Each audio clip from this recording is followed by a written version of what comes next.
investors. It is a vulnerable industry open to many different effects. In the global industry of tourism, there was a drop of 3.5% in the tourist numbers, and the tourism income dropped as well. It had increased to $1.5 billion in the world. In our country, there was a better performance in growth. There was 12% increase in tourists number and 7% increase in tourist income. Turkey was the 6th country with the most tourists. Our goals for 2020 was even higher, but unfortunately coronavirus has almost stopped the touristic activity in the world. Let's go back to numbers, and before 1.5 months that the year ends this year, there is a 5.4% of shrinkage in the global market. So it makes a 27% of shrinkage, and there is a drop in tourist numbers and tourist incomes as well. Our country had a shrinkage of 2/3, and we have a expectation for $11.5 billion in tourism income. It resulted in bankruptcy of many different companies. Turkish Airlines has declared more than $5 billion of loss for the 6 or 7 months of the year. The plane orders have been cancelled. So what was the tourism industries that were affected the least? Were there any sectors that gained profit? Or in other words, which kind of tourism had the severest effect? And for 2021 and afterwards, what are the expectations? As you know, it is the 3rd virus pandemic that we survived in the last 15 years, SARS, MERS, and finally Covid-19. Maybe after several years we will be facing another type of pandemic. So how will be tourism industry affected, and what should be the measures and cautions, and what kind of a vision do we need for better profit? So these will be the questions that we will look for the answers. Our goal is to have you, sector professionals, here and contribute to your vision and contribute to your businesses. I would like to introduce you the guests of our panel right now. Our first guest is addressing a large Islamic geography, and he is the Director General of Halal Book, Mr. Enver Cemindirel. Our second guest is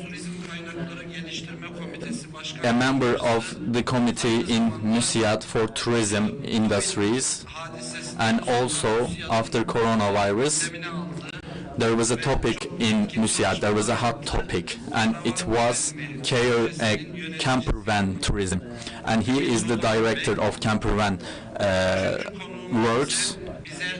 And our third guest will be an online visitor, and he will be talking about tourism in Europe, and he will be talking about the tourism industry in relation with Turkey.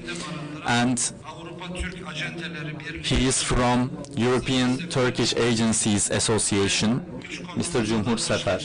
I would like to welcome all three guests. It's a pleasure to have you here. Our session will last 45 minutes approximately, and in the first round we will have speeches 12 minutes maximum, and we will hear from all three guests. Then for the last words we will have the second round for 2 or 3 minutes each, and then we will be having panels for other sectors and industries. Let's give the floor to Mr. Hotoman first. I believe that under the influence of COVID-19, there was a huge loss in the tourism industry, and in such a period, MÜSİAD introduced camper van tourism to Turkey, and it became a hot topic in Turkey.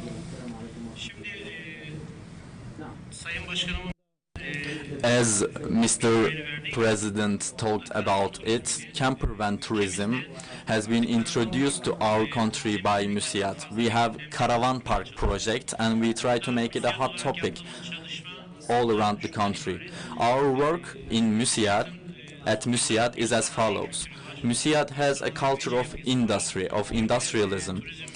It has tourism as a so-called industry without any chimps, without any natural effect. That's a Turkish notion. So it plays an important role in our industry. In our research, there is a volume of $250,000 for camper van tourism in our country, but it is almost millions in the smallest European country. So our research showed that it is less, it is not enough, and we don't have caravan park projects in our country, and caravan parking places do not have any demand, do not have the necessary demand, so that's why we did not have a proper camper van tourism structure. However, there are 6 million camper van tourists in Europe, and 60% of European population has a sort of camper van, and they have adopted camper van tourism. And our country is among the most trustworthy countries in that regard, and they can come to our Turkey, and we asked if we could invite this demand to our country, and we decided on some cities to create caravan parking areas. In other words, caravan parks. The demand is really high. We created 200 camp parking points as an idea, and at MÜSİAD, when we do something, we do it the best. So we will have 75, we will not have 200, because we want to do it better. And then we will have the mapping, we will see the picture more clearer. Of course, it will be like hotels, such as some hotels have 2-3 stars, etc. So we will try to see what kind of people and how many people are using these caravan parking, and we will create a roadmap in accordance with this mapping. If we have our presentation ready, Mr. Emrullah, is it ready? We can go through our presentation if we can. Our caravan parking areas will be like camping areas in Turkey. Camping areas will be for the necessities of camper vans, for the needs of camper vans. It will need electricity. Let's see our presentation, and I can go on from our presentation.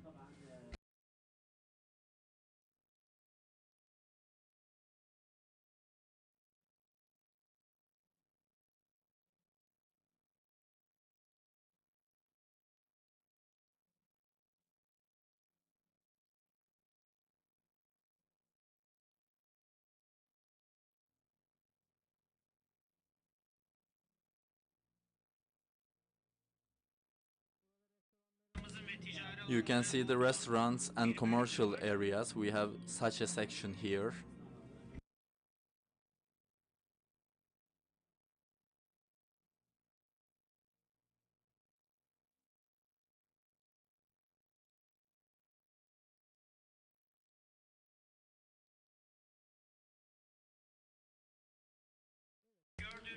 As you see on the presentation, on the video, we design caravan parking areas like this, and there are really few areas like this in Turkey. There will be standards for these areas, and we expect the service to be equal in every city, in Edirne, Konya, Rize, etc. We need the same effort, and we need the same strategy in every area. That's our projection. Of course, the government is side to side with us, and MÜSİAD and the Ministry of Tourism are in cooperation for this project. As you can see on the video, there will be commercial areas. And in these areas, there will be more developments in the future.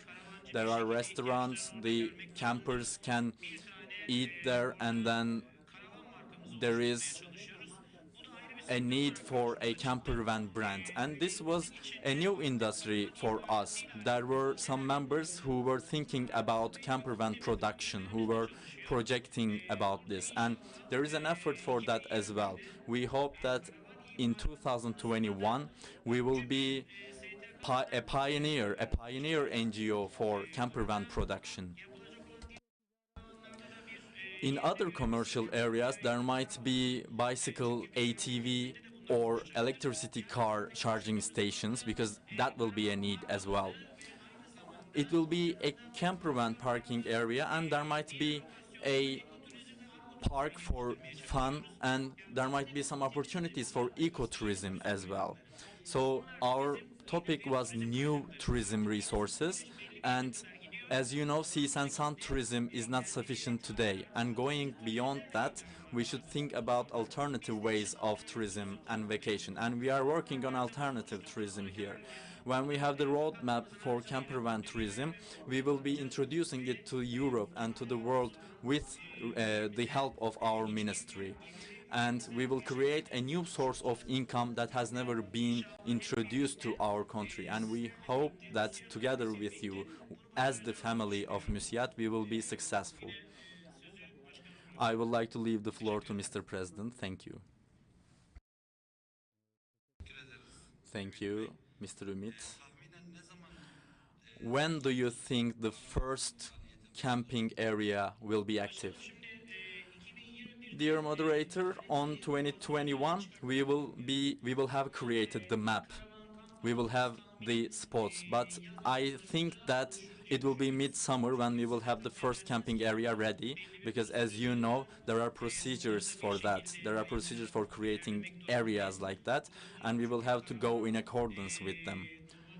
Because you know, when camper vans are produced in Turkey, there are some bureaucratic obstacles. For instance, when you purchase a 5-year-old car, if you try to make it a camper van, it comes with a 348% of taxation.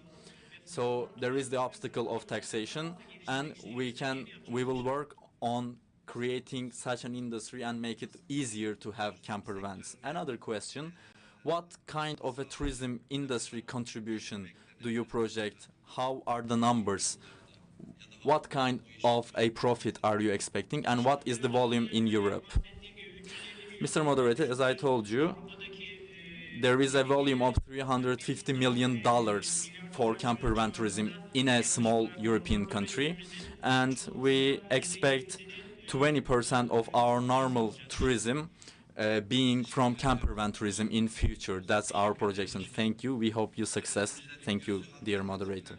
So people in tourism industry are looking for new alternatives. Yes, we have high demand, and as you know, the concept of hotels are not popular right now.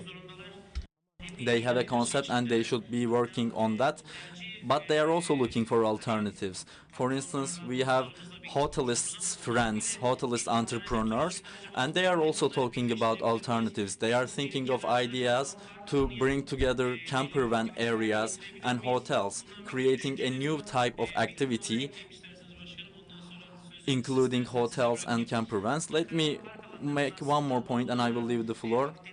You know, we are trying to have these areas both in Mediterranean, in the east, or other areas. There are 200 parking areas for camper vans in the Mediterranean and in the Asia, but they are not in accordance with the standards. That's why we come up with this project. If we create this concept in the eastern regions, we can create a potential for tourism as well. So in the camping areas, in the parking areas, there will be concordance offices, there will be subsidiaries, and they will turn into tourism destinations in the future. Thank you again. Thank you.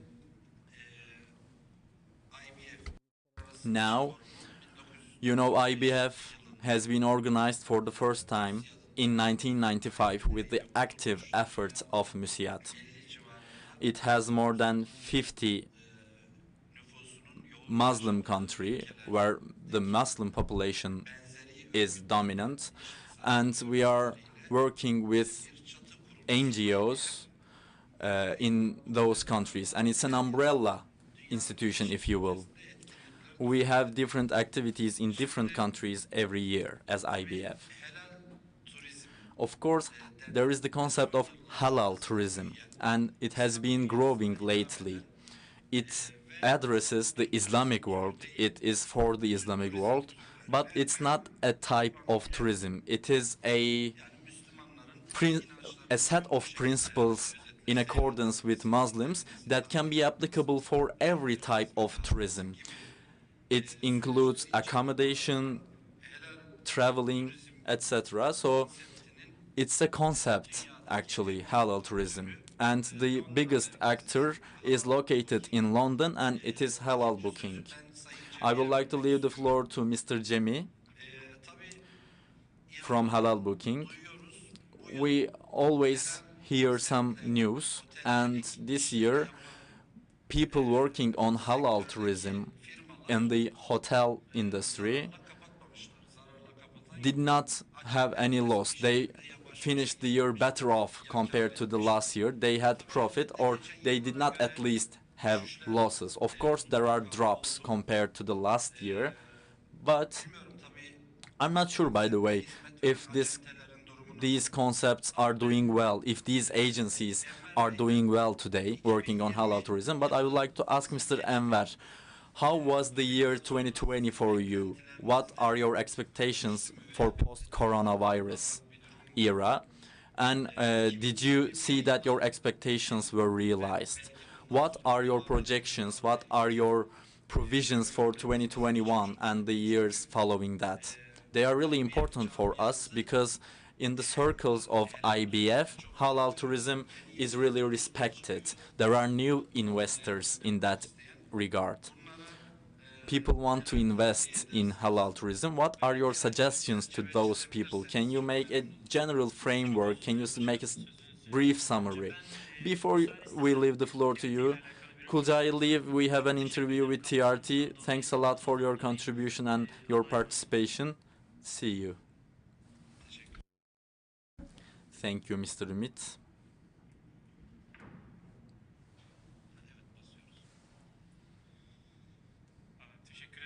Thank you.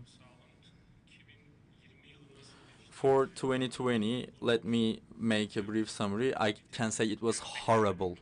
Of course, this situation was unexpected. For me in particular, I'm a citizen of Azerbaijan, and I would like to congratulate our country, and I would like to say rest in peace to our marchers. 2021. For 2021, we hope that it will be better than this year, of course. At Halal Booking, let me give you a small introduction about our company. We have been active for more than 10 years. We are located in London. As market, we are aiming the European market, and apart from Europe, Middle East, Far East, and Northern Africa are our sales destinations. We have more than 50. We are looking for specifications that are in accordance with the halal concept. We are offering facilities applying and in concordance with halal specifications. That's what we offer. The last decade, we have grew rapidly every year. That was the case before the coronavirus. The last 3 and 4 years, we have been working digitally more, and as of January 2020, Financial Times in London named us the company growing the most rapidly in London. And it is not only for the tourism industry, it includes the other industries. Arkasından Şubat ayı. But this was January, and then coronavirus arrived, as you know. We thought that this virus was in China and it came to Italy and they will finish the virus. Nobody expected such a huge pandemic. And Plan B, Plan C were ready for many countries, but no companies had such Plan B and Plan C for such a company because all the travel activities stopped, and the biggest harm has been given to the travel sector. This started in March, and by the end of February, we informed the hotels and asked them to prepare their loss budgets because it was clear that there would be loss instead of profit for this year. And in March, everything stopped. We made announcements and we tried to implement our alternative plans, create alternative plans, actually,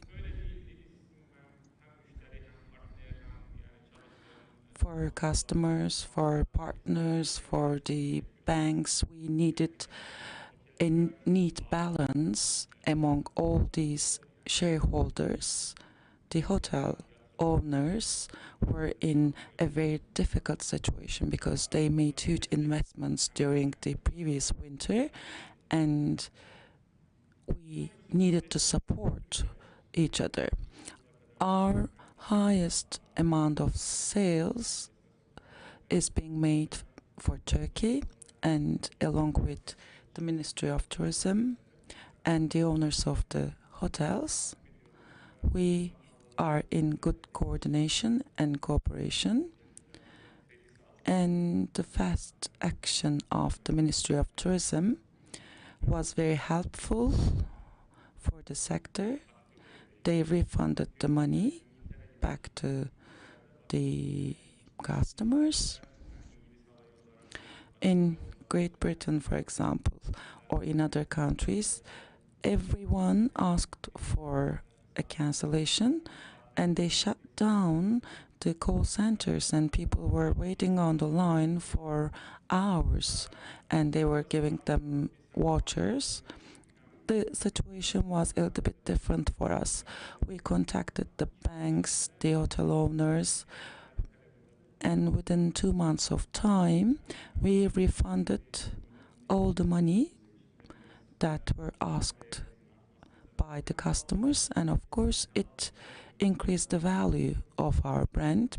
We're within the sector of halal tourism, and it is quite sensitive to us because the money is in safe hands. Pandemic was a force majeure, yes, but everybody had to come up with an alternative plan.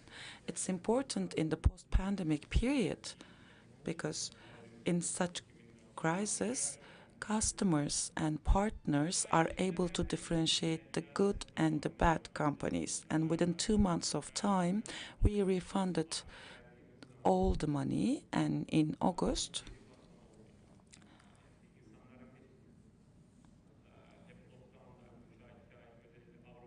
the numbers have exploded because people were locked down for months and they were hungry for a vacation. And in August, all of a sudden, the demand started to grow. And within the system, there were 5,000 facilities, and we increased it up to 50,000 facilities. We had such a project to increase the number of facilities, and we focused on that.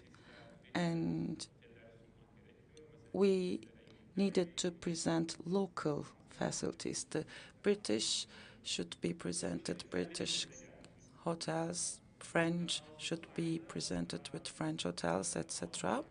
And we increased the number of hotels up to 50,000 hotels. And in August, we recovered the sale number of 2019. There was an online conference in Amsterdam, and everybody got surprised at how we recovered in August. But of course, there were some other reasons in that regard. We were expecting to double the numbers because there was an inertia, and that was the power of that. And on the other hand, we were successful in implementing alternative plans, increasing the number of the hotels or offering the customers different projects, some flexible payment schemas, for example. In the past, some facilities were taking advance payment or 100% payment, but we changed those systems with a certain amount of down payment, for example. They could reserve the facilities because when there is an uncertainty, people are not willing to make advance payment. There might be lockdown and it takes long time to get the refund. So we started such a project and we prepared flexible payment schemas, and we offered zero payment at the beginning, at the time of reservation. And we had such projects beforehand, but COVID accelerated its implementation. Some countries, especially Eastern countries like Maldives, they started to receive reservations very fast because they're located remotely, and they're like independent villas, the resorts. In 2020, we sold Maldives a lot if we consider European market. In September 2020, we realized more sales than we did in 2019. While I was checking on the headlines today, the name of the vaccination is out there, and the sales started to increase because people were waiting on it for 2021. People were expecting good news, They wanted to see the light at the beginning of the tunnel. I guess in January 2021, the sales numbers will start increasing even in a faster fashion. Their vacation and business travels. I think business travels are going to be affected more, and its recovery might take a couple of years because many meetings are being held in the digital environment. The conferences are similar. In 7-8 months, I think this is the first live meeting of mine, but I participated in 3 to 4 conferences online. Of course, it's going to continue affecting the business travel, but leisure travel, people need it, and I think it will recover very fast. That's what we see right now. And if we look at 2021 from the perspective of halal tourism,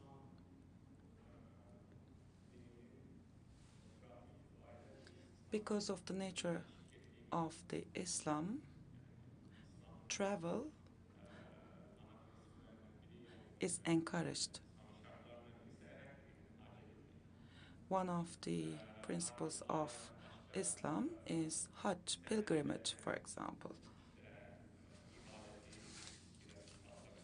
And you can shorten or combine the prayers, there's encouragement in traveling as long as it's healthy and safe. Of course, the economy is of great importance in that regard as well.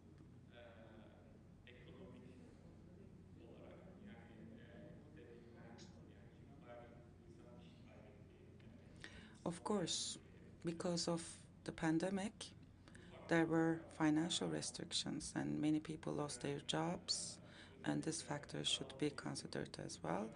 And especially when we look at halal tourism market, what we call it is that the Muslims or halal sensitive travelers, the volume of the money that they spend is around $200 billion, which is equal to 15 to 20% of the total travel expenditures. And 30% of them is coming from the Gulfian countries like Qatar, Saudi Arabia, Kuwait, from those 6 Gulfian countries. Actually, they are 3% of total Muslim population. But 30% of travel demands are coming from these countries, and their income is based on the natural gas and petroleum oil. The oil prices, for example, dropped down this year, and people lost jobs, and their purchasing power decreased to some extent. And this is another factor that's worth mentioning.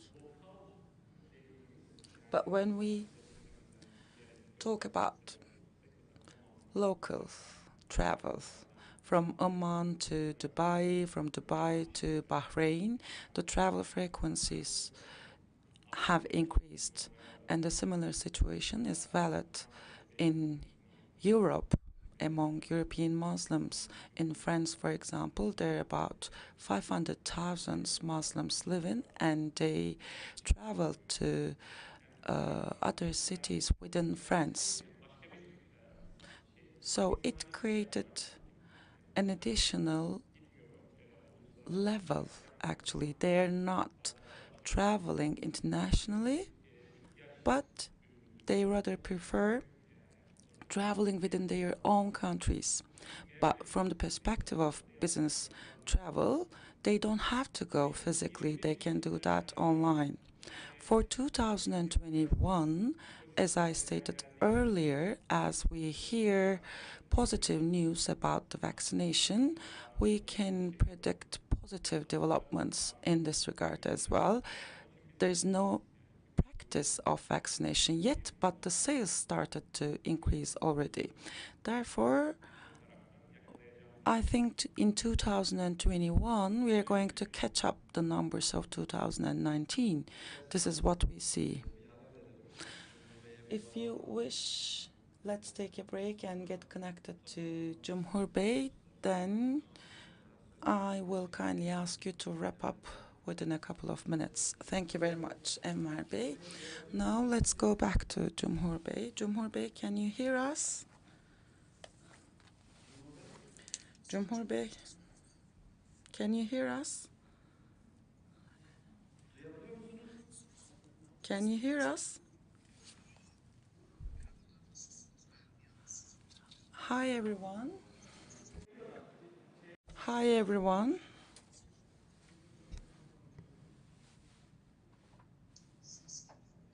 Yeah, I can hear you.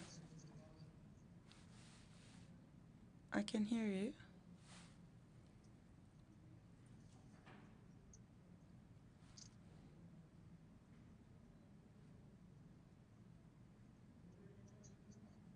Cumhur Bey, the floor is yours.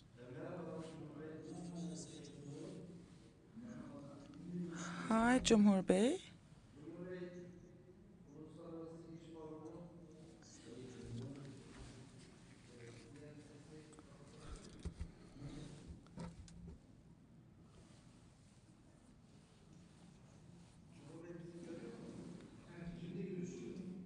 Cumhur Bey, can you see us?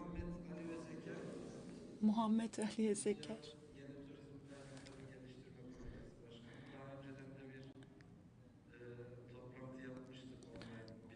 We had an online meeting together before. Cumhur Bey, can you hear us?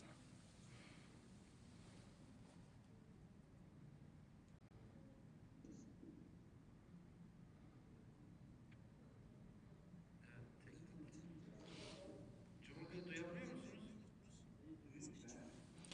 Ha, tamam merhabalar. Biz duyamıyoruz. Ses geliyor. Yalnız ben bir görsel alırım. I can hear you, but I can't see anything. Cumhur Bey, duyabiliyorsanız If öncelikle you can hear us, davetimize icabınız için teşekkür ediyoruz. thank you very much.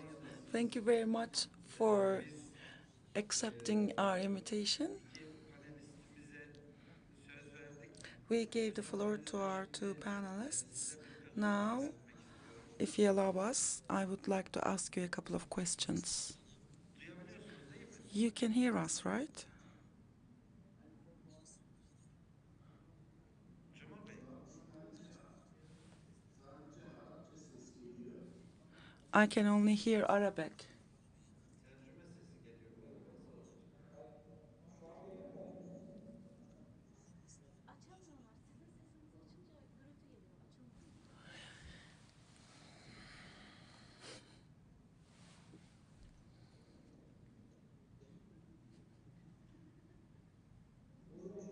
Açılmıyor. Yankılı olarak geliyor ses şu an. Dışarıdan alabilirsiniz, alacaksınız, kulağınıza gelmeyecek. Dışarıdan duyduğunuz kadar çevirsinler dedi. Çok önemli.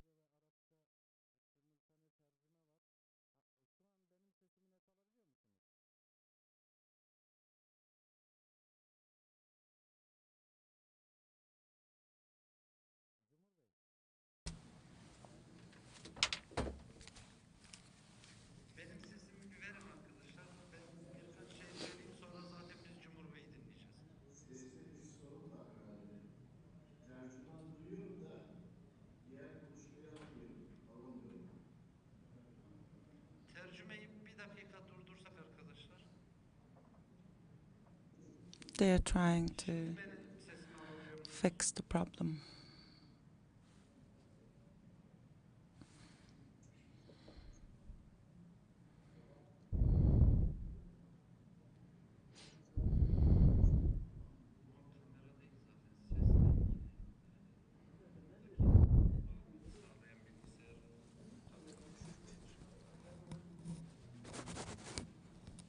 Cumhur Bey, duyabiliyor musunuz? Duyabiliyor musunuz?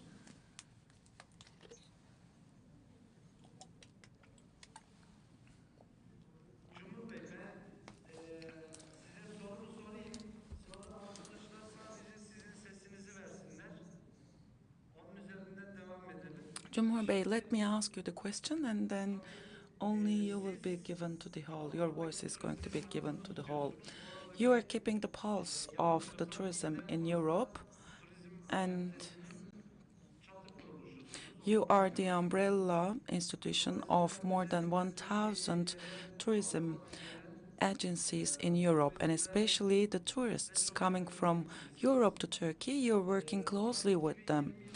And in 2020, because of Covid-19, of course, but of course it has other dimensions like economy and political. Avrupa ülkelerinin kısıtlamaları Some European countries put limitations on sending tourists to Turkey. Apart from that, in northern Mediterranean, there were some conflicts. In France, Charlie Hebdo case.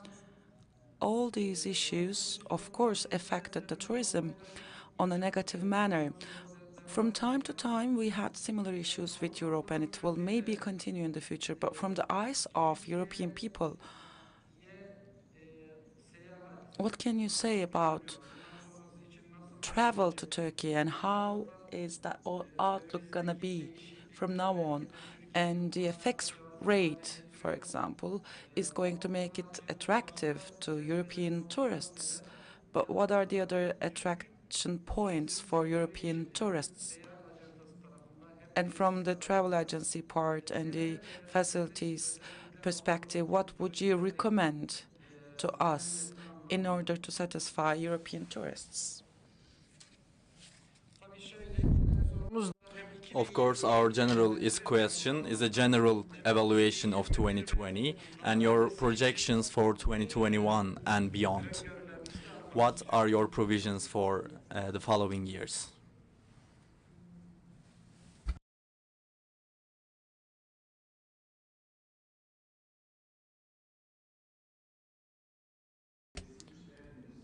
I cannot hear the speaker. I can only hear the translator.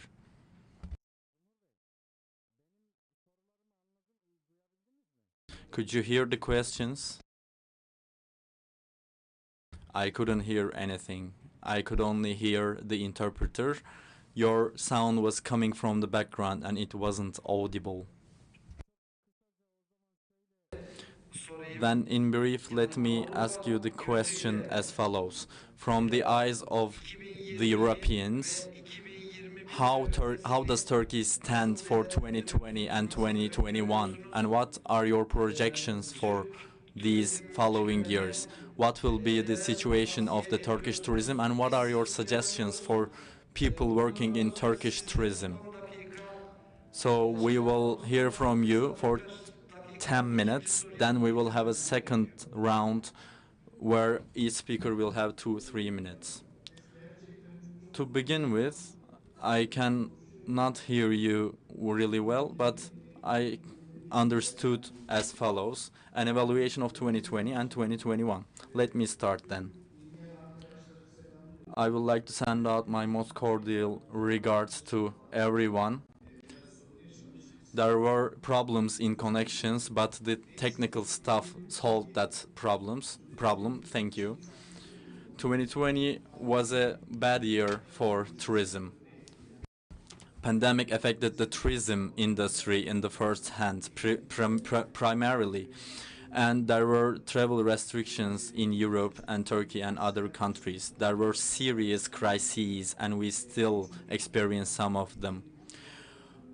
Of course, the largest travel agencies and aviation companies were affected the most severely.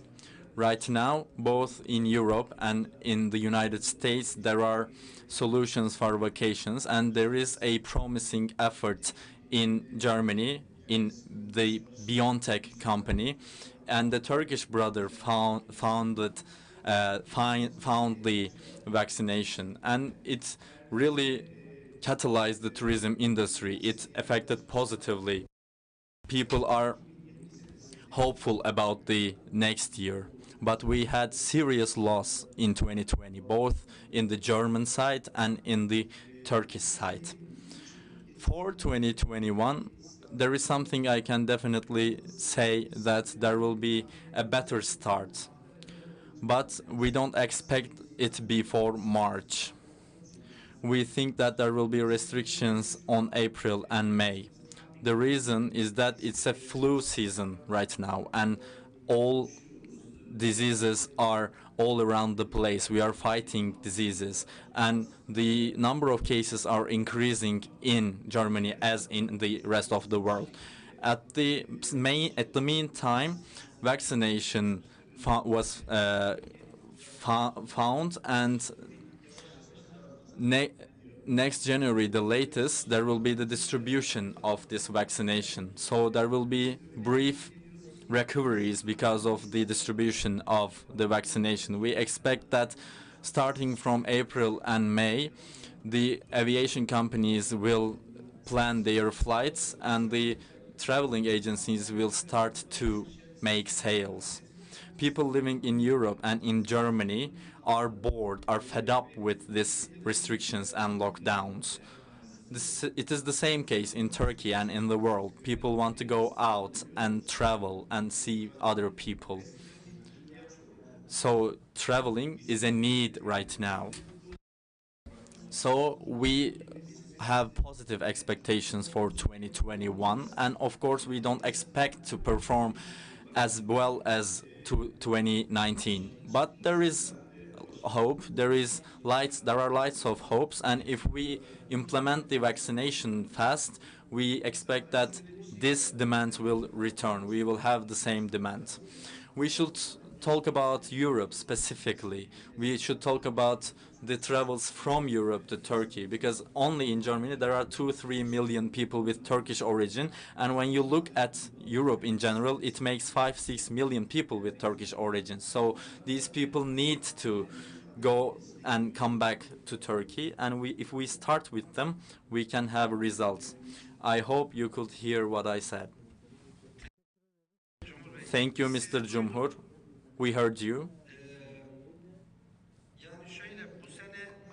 So this year, people coming from Europe and going back to Europe, people having their vacations in Turkey were pleased. Is that what I understand? What do you think will be the effect in the next year?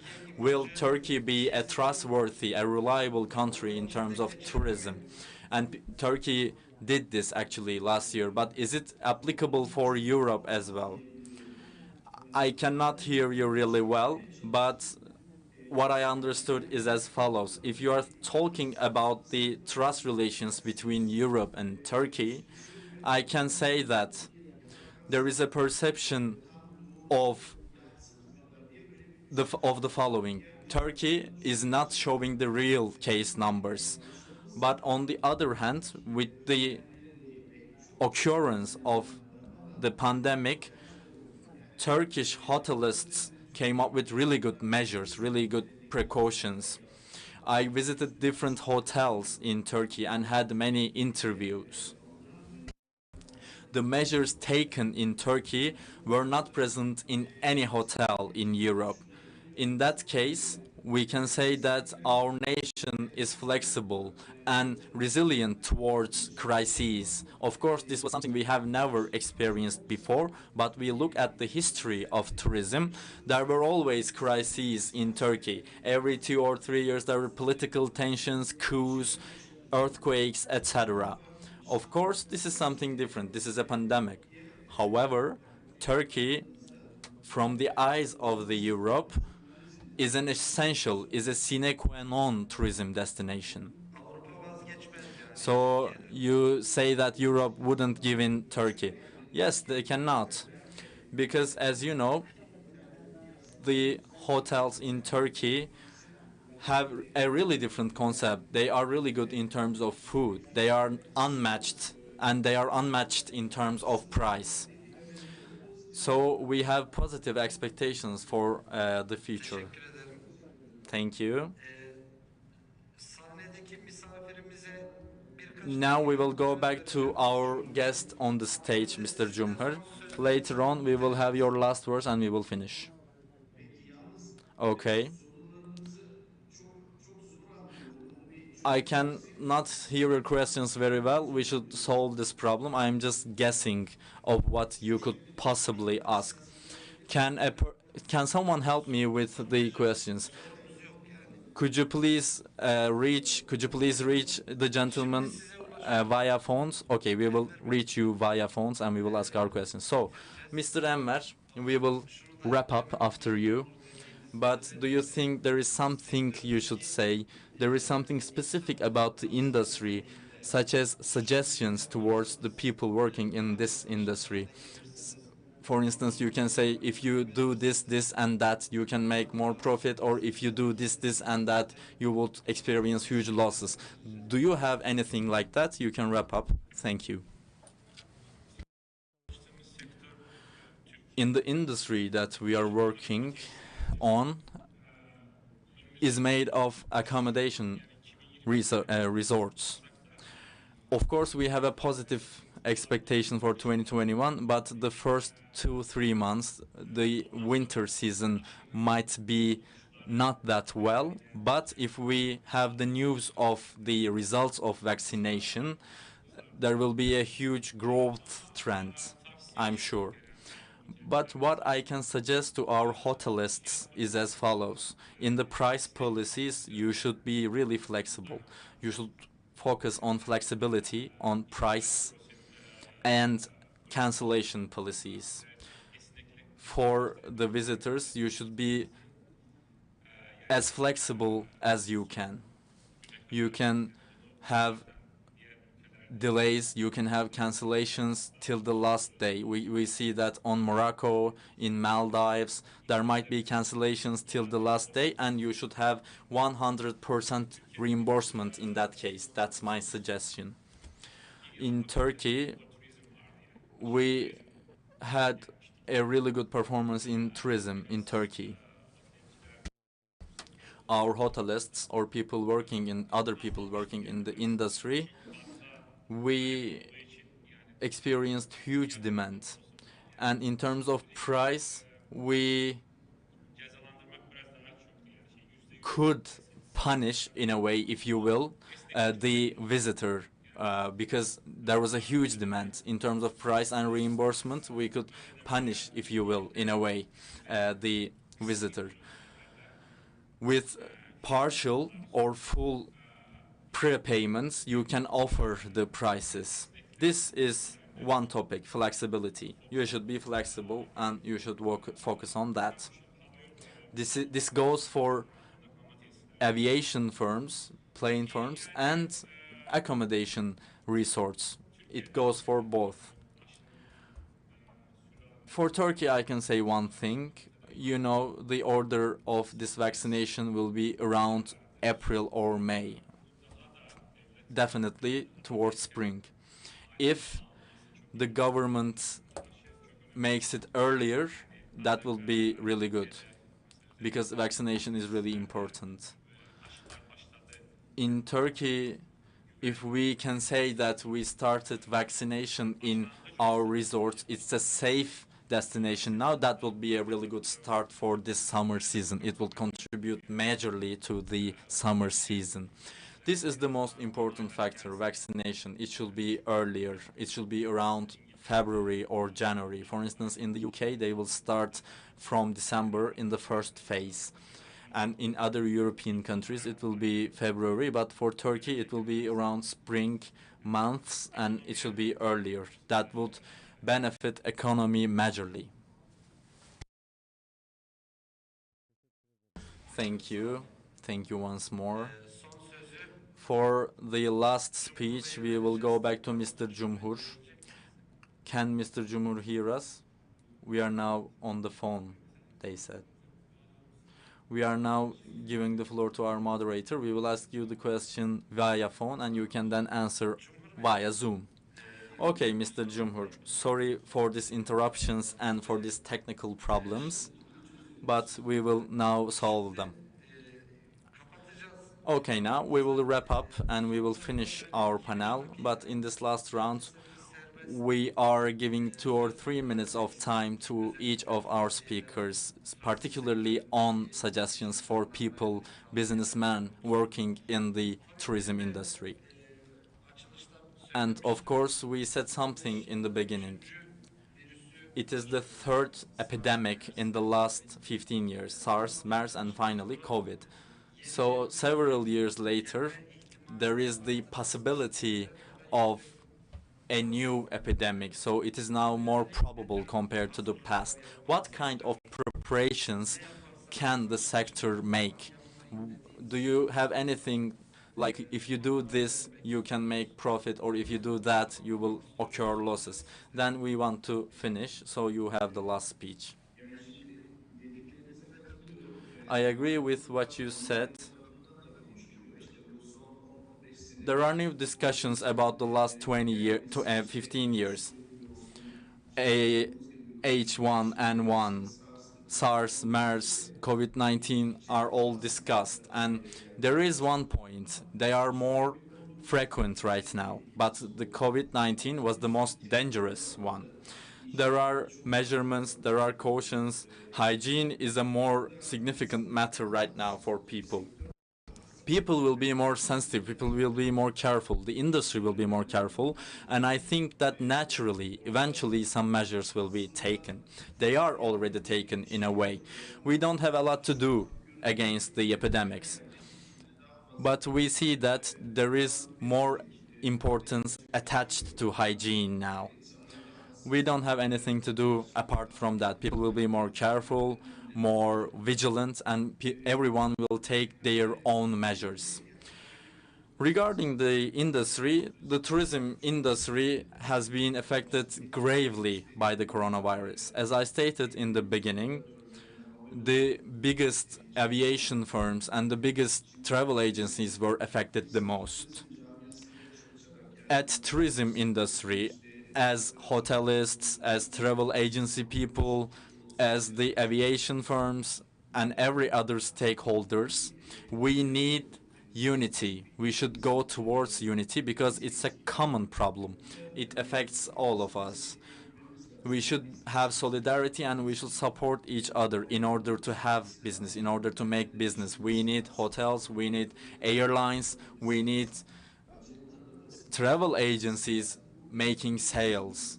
We need everyone active, and we should think about supporting each other in that regard because they are all connected. It's a chain that is connected. Okay, thank you. Mr. Cumhur, thank you for your speech, for your participation. Distinguished guests, as you know, tourism industry, actually it's a personal opinion. Tourism industry will never die.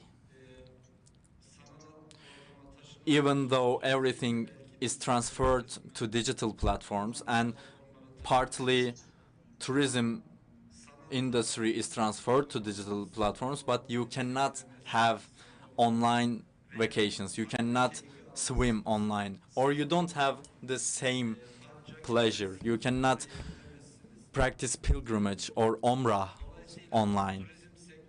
Therefore, tourism industry will always last, will always endure, but some problems like the one we are experiencing right now will happen.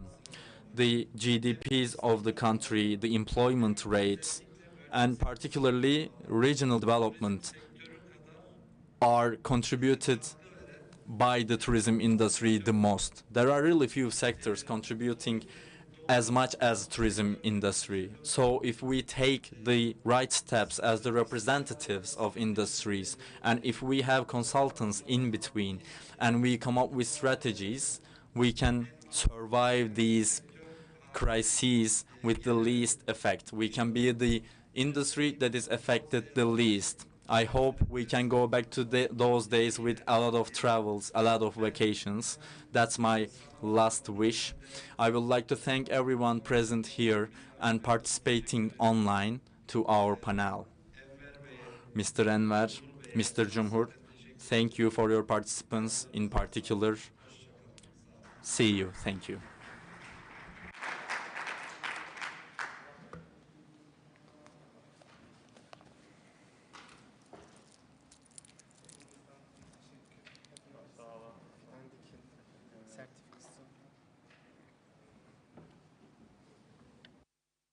The panelists are given certificates of gratitude. Do we still have Mr. Cumhur? No, he has lost connection. We would like to present MÜSİAD certificate for a tree. There was a donation by MÜSİAD for a tree planted in Istanbul on behalf of Mr. Cumhur. That's the certificate. Thank you.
Duyabiliyor musunuz beni? İngilizceden konuşuyorum. İngilizce. Reji duyuyor musun beni? İngilizceden konuşuyorum. 1, 2, 3, 4, 5, 6. Reji duyabiliyor musun beni? Reji.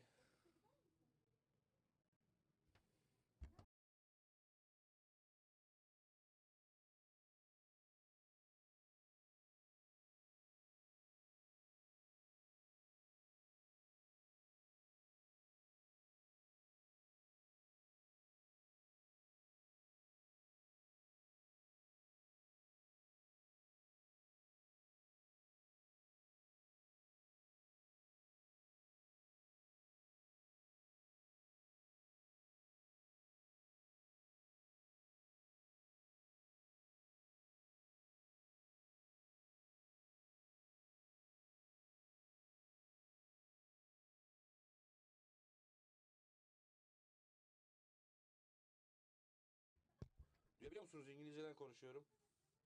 İngilizce. Ses prova 1, 2, 3, 4, 5, 6, 7, 8, 9, 10. Ses deneme 1, 2, 3, 4, 5, 6, 7, 8, 9, 10. Duyabiliyor musun? Sesim geliyor mu? İngilizceden konuşuyorum. Reji geliyor mu sesi? Bir işaret yap. Tamam.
2'deyim.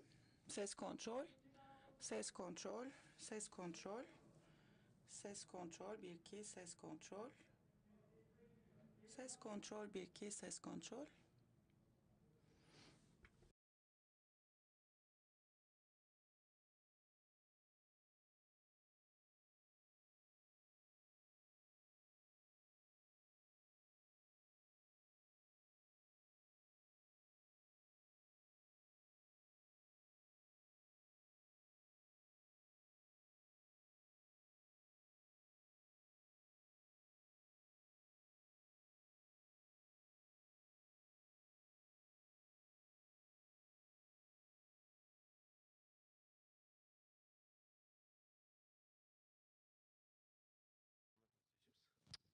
Prova prova. Hey. Test prova 1 2 3 4 5 6. Hey. Prova 1 2 3 4 5 6. Prova prova. Hey.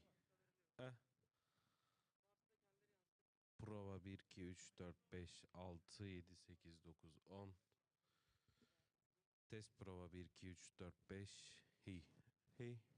Hey. Test prova 1 2 3 4 5 6. Yalnız bunu duymuyorlarsa şeyi de duymazlar. Neyi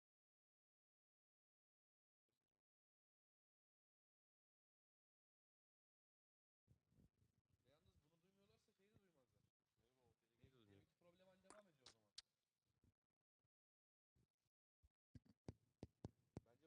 Genel deminki sıkıntı galiba var gene.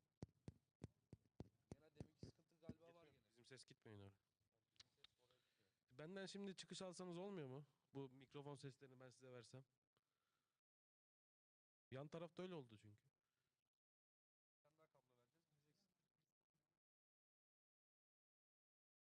Bir tane daha kablo vereceğiz gideceksin.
Test prova 1 2 3 4 5 6 7 8 9 10.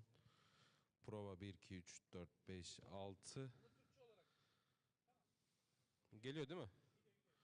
Prova prova. Evet. Prova. Yani bu ses bu İngilizce konuşan kadına gidecek. Kadın oradan sadece İngilizce dinleyecek. Evet, oradan çevirecek. Türkçe'de zaten problem.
Prova. Hey hey.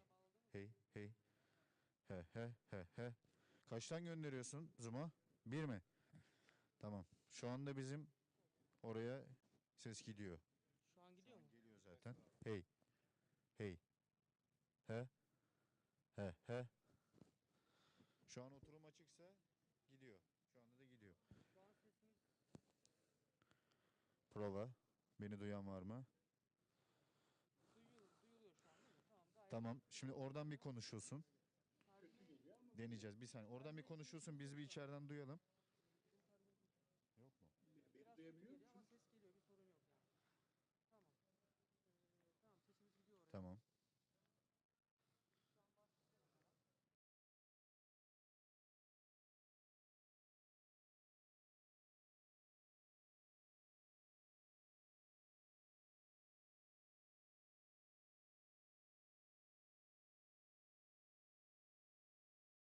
Tamam.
açıkken evet.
Kulaklığı nasıl kullanıyoruz ona bir söyler misiniz? Sürekli takacak mıyız?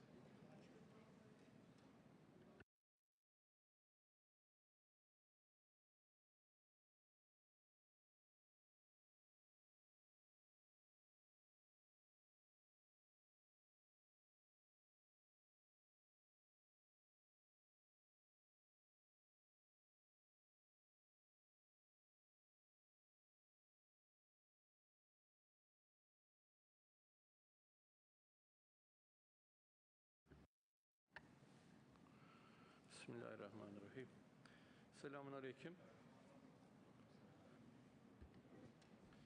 Muhterem katılımcı. Hi, distinguished participants. As you all know,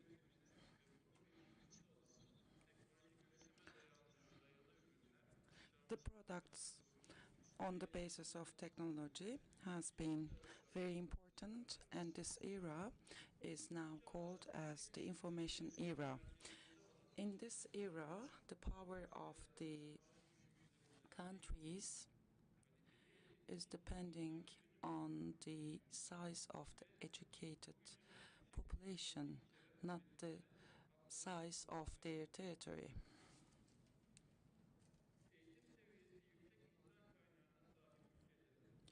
The countries with high level of education, They do have high level of quality and production.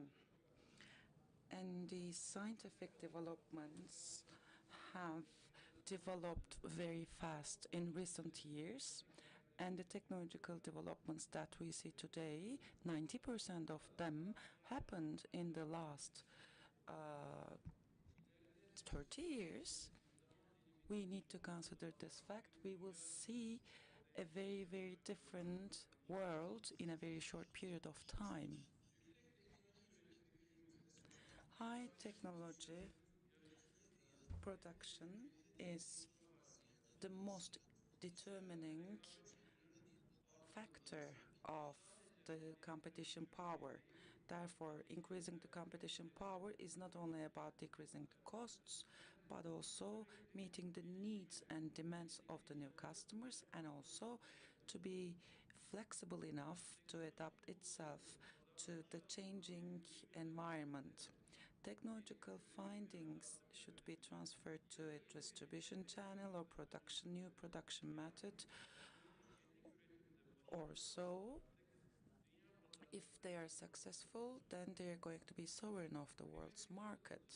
Distinguished participants, this pandemic that we have been experiencing for the last year has created a new world order. For this reason, our International Business Forum theme this year has been determined as the post-COVID period and COVID period. So how are we going to keep up with the developments in post-COVID period? In this special session, e-conference, e-media, cybersecurity, IT, and newly developed technologies are the headlines. Our panelists are going to talk about the new normals in the new world order. And you can see our participants. Habersan, Executive Board Member of Habersan, and also Mr. Vatah Kanfar, SİTEK General Manager Cüneyt Fırat, and Altınay Technology Group founder Hakan Altınay. They're going to be with us as the panelists. Now I would like to give the floor to Mr. Vatah. He's going to get connected to us through Zoom. We made him wait for so long because of the technical issue. We are sorry about that. He's going to make a presentation about e-media. As you all know, printed media is not popular anymore, and people at home during the pandemic, they are following the news online, and many different media environments have been created. Mr. Kanfar. Hi.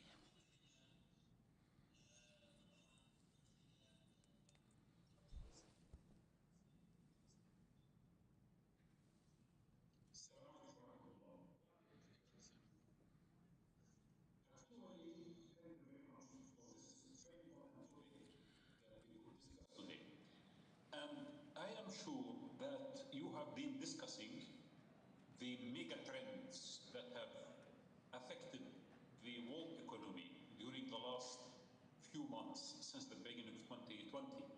And of course, all of us share the same view that COVID-19, has intensified and accelerated major trends, but the trends existed a few years now. The rise of information technology, the rise of artificial intelligence, the rise of Internet of Things, the rise of distant learning, the rise of distant working. All these are trends that have existed in our societies and in the workplace, but now Corona has come in order to intensify and to accelerate and to make it much more necessary. It means we have moved from choice to necessity. Before that, it was up to you to send your child to a school or to keep your baby child at home in order to receive education online. But now, with COVID-19, most of us found themselves facing no choice. That concept of necessity made technology at the center of almost every matter related to COVID-19. Related to business, most of us work from home, related to workplace and to the issues related as well to education and so on. Therefore, I am going to add another concept today, beside the concept of acceleration and intensification. The concept of fine-tuning. If anyone would like to think of the future as an economic opportunity, the title of this session and the conference has, in my opinion, he shouldn't or she shouldn't be looking only at the mega trends, because the mega trends, the competition around it is huge and everyone is going to be working on it. There is very important concept, which is the fine-tuning of these mega trends. And in order to figure out what does that mean, the fine-tuning means that you need to look at the end of the trend as we know it, and look at the side effects, and then try to advise or generate or create new tools, new platforms, new solutions. Platformlar, yeni çözümler oluşturuyor. Yani çok taraftan daha az taraflı, zararlı diğer konseptlerden şunu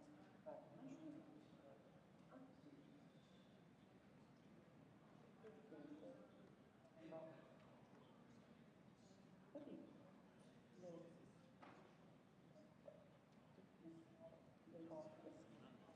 Zoom'dan bağlanıyor maalesef.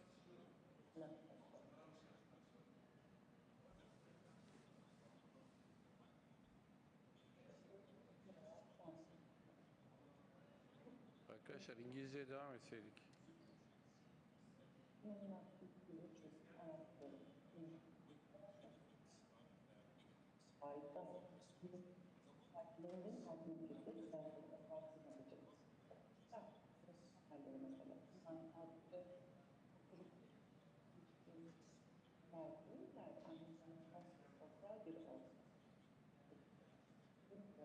The fact that we may not be able to have a lot of time together is actually something that I do believe we need to look at to find ways of more creativity, less groupthink, and also to come up with solutions that create the spirit of the team and reduce the tension of people sitting at home and the rising conflicts that might emerge out of it, including the domestic violence and the domestic relationships and so on and so forth. So the fine-tuning concept is look at the trend, see the negatives, or forecast the side effects, and try to come up with a product that is much more enhanced than the necessity product. And it is going to happen. I mean, most of the major companies right now are working on new platforms for education, even in new curriculums, because the old curriculums cannot be sustainable through the new means. Then also, a lot of people are working on new platforms for work in order to share concepts and ideas and creativity and so on. The fine-tuning plus the side effects are the edge of the frontier of the evolution of the mega trends that we are looking at. I would like to conclude by one idea as well. You know, the winner, who is the winner? What is the winner? What is the winner industry of all of this? I think most of the industries that are surrounded or at the center of technology are winning. Definitely, there will be great winning in every aspect, as I said. But look at the biotechnology. The vaccine announced as a partnership between the German company and Pfizer is actually a departure from norm. When I study that, if I look 20, 30 come up with that particular incident as the most unique product of the crisis. Why? Because it has moved from a traditional concept of vaccine into a new concept based on genetic modification. And that is a trend that existed long time ago, but with the necessities that we needed to have a vaccine in 1 year, we came up with a new concept, which in my opinion will open a new door for every sickness that the humans might have noticed. And we have been trying for decades to find vaccines for malaria, to find vaccines for HIV. We could not, and I think today we have something new mechanism, new paradigm. It's a paradigm shift that we need to look at.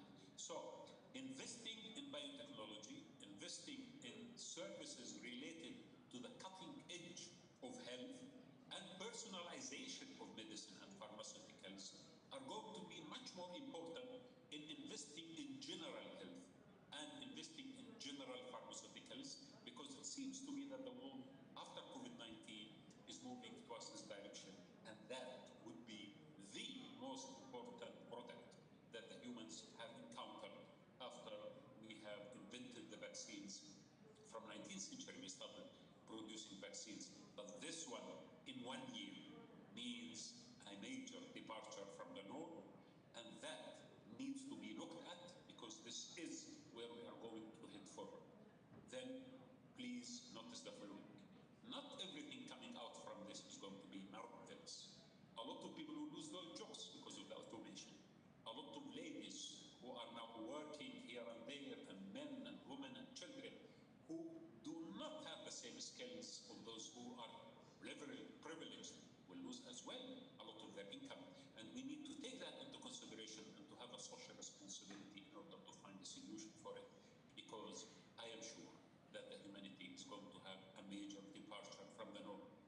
The president of the Federal Bank, US Fed, said a few days ago, he said, we are moving towards a new economy. We will not go back to the old economy. This could have great opportunity for fixing the economy that has marginalized the poor, and it has empowered only a minimum amount of humans and created this huge deficit between rich and poor, and could as well create even larger distance between rich and poor, and that we, in my opinion, especially those who belong to the South, those who belong to a culture like our culture, Muslim culture, Eastern culture, Southern culture, we should fight and try to come up with a new alternatives. I thank you very much.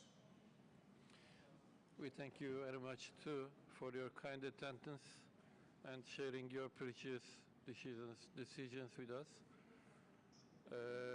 Arkadaşlar, Dear friends, are you interpreting? Because we cannot hear it. Okay, thank you. Our second guest will be speaking on e-conference. We will now go on to e-conferencing. As you know, one of the circumstances in new normal is remote meetings. Now people are adapting themselves to this new technology. It eliminates the borders between countries and regions, and with e-conferencing, as you right now observe it, we had 2 panelists joining via Zoom, via e-conferencing. Therefore, we don't have to be in the same physical place anymore. So, this topic is quite important nowadays. Of course, we will be mentioning technological aspects of the coronavirus. We will have Mr. Ali Mantar. They have a remote software. He will be talking on that software. And now the floor is yours. Thank you, Mr. Mehmet Akif. I would like to thank every participant, and I send out my most cordial regards to everyone. The coronavirus 19 pandemic has affected all areas of the life and caused important changes. Of course, the participant number, the audience, and the remote participants of this meeting show these changes. Of course, during the pandemic, there were great uncertainties. Given the uncertainties, the solutions come up with uncertainties as well. The most important three cautions against the pandemic, as we all know, are wearing masks, hygiene, and social distancing. Mask and hygiene topics are easy to adapt, but social distancing has changed our life to a great extent. Social distancing caused different changes in daily life, education, and technology, and it does not seem quite possible in short term to go back to the old normal that we are familiar with. At the same time, because of this social distance, as the previous speaker mentioned, there are changes in daily life, social activities, work life, but they have to continue. These are essential parts of our lives. We have to maintain them, and in order to maintain them, we have to come up with alternative solutions. In education, we now have remote education in most of the world, mostly. Remote working, home officing are now more popular. In meetings, congresses, and conferences are now held in online platforms more, and people are participating to these meetings online. These are the changes that the pandemic brought about. Among all these alternatives, we can say that all of them affected positively to many areas. Digital transformation, video conferencing, and social communication platforms had a positive outcome from this pandemic. Video conferencing, social communication platforms have a huge demand now. Most global applications and solutions have been brought about, and there was a dramatic increase in their usage, and they are now more popular. When we look at the general picture, we can see that recently the communication tools that we use mostly are tools that we are familiar with. We have been familiar with for a long time. For more than 20, 25 years, there were prototypes of these applications. For instance, in 1998, I was in the United States. I was doing my BMA, and we had a homework. In that homework, we had to develop a chatting program, a chatting application. It was similar to Twitter and Facebook that we know of today. Till then, remote education has covered many distance. There are companies working on remote education both in Turkey and all around the world. However, all of them cannot retain and cannot maintain because we cannot change our habits easily. That's what pandemic told us. We had to use these applications and change our habits. Otherwise, the solutions that are brought today, and most of them are technically and both methodologically have been there for more than 20 years. These were solutions that we were familiar with for more than 20 years, as I said. You know, Zoom, Microsoft Teams, and other applications are more popular and widely used. These famous 6-7 applications hold 95% of the video conferencing in the world. These 6-7 applications are widely used in the world. There are individual and business customers of these applications, and they offer different solutions for them. However, both in Turkey and in the world, these applications are working on global clouds, and because of that, there are privacy lags, there are privacy problems. There is the usage of personal data outside the scope of the normal usage, illegal usage of personal data, private data. We see that on the news, on the media, and we see that in many countries there are similar concerns. Because commercially, the information that we have for commercial purposes are shared, are diffused on these platforms. However, they are confidential and they belong to our firm. Also, public institutions share the same concern. So, Havelsan saw this necessity and these concerns, and Havelsan came up with Dialogue.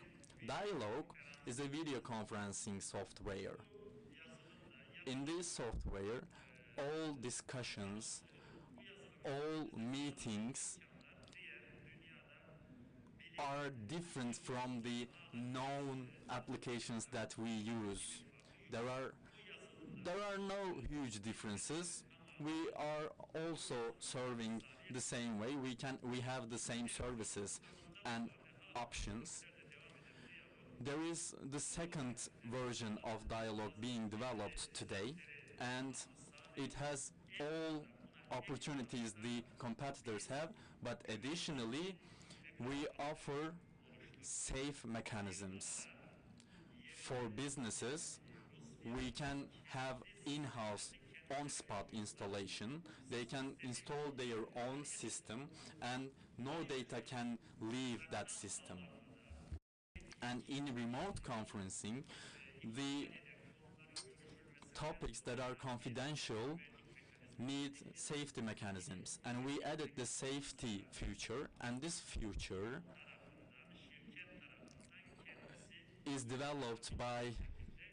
implemented by the business on its own. It is flexible. They can have some changes, some alterations to the privacy system. Also, we use social media communication tools. In social media communication tools, we can say that there are many, both in Turkey and in the world. One of them has the greatest share in the market. When we look at them, we see that there are no many difficulties technologically, but there are side effects. So we came up with another alternative for the business world. There is a fact in the business world. We need to use them. And even in military settings, these platforms are used. That's why at Havelsan, we came up with Havelsan İleti, Havelsan message, if we were to interpret it into English. We can also have in-house installation, and also the businesses can have communication with their employees via this Havelsan İleti message system. Another topic I would like to point out is the following. We are now talking about the economic situation, and we are talking about the digital tools for communication getting popular. According to the recent reports, there is a market value between $6 and $10 billion. The forecast for 2027 is around $50 billion of market value for these digital tools. But we shouldn't see this share as video conferencing and communication tools. With the sudden arrival, with the sudden occurrence of the pandemic, these got popular, and these are now more used widely. But there is an ecosystem brought about along with that. There were some applications that we have been using, and it was augmented reality. Augmented reality is a really important factor in remote working, home officing, and remote meeting. It will be catalyzed, and virtual reality also is a hot topic, and it will be more popular. Face recognition, expression recognition, and machine learning will be hot topics in 2-3 years in the future.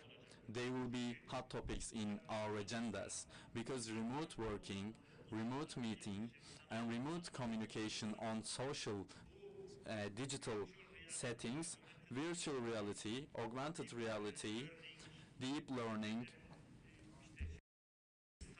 and face recognition technologies and topics will be on the table, of course. We are talking about video conferencing today, but after 2-3 months we will maybe be talking about virtual reality and we will be using them. As I said, we are not unfamiliar with them, but because of the urgencies the pandemic brought about, we are now using them more and more.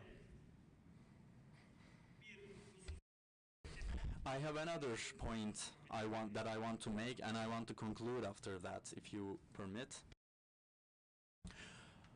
Distinguished guests, you know, remote working softwares and social media platforms are widely used today.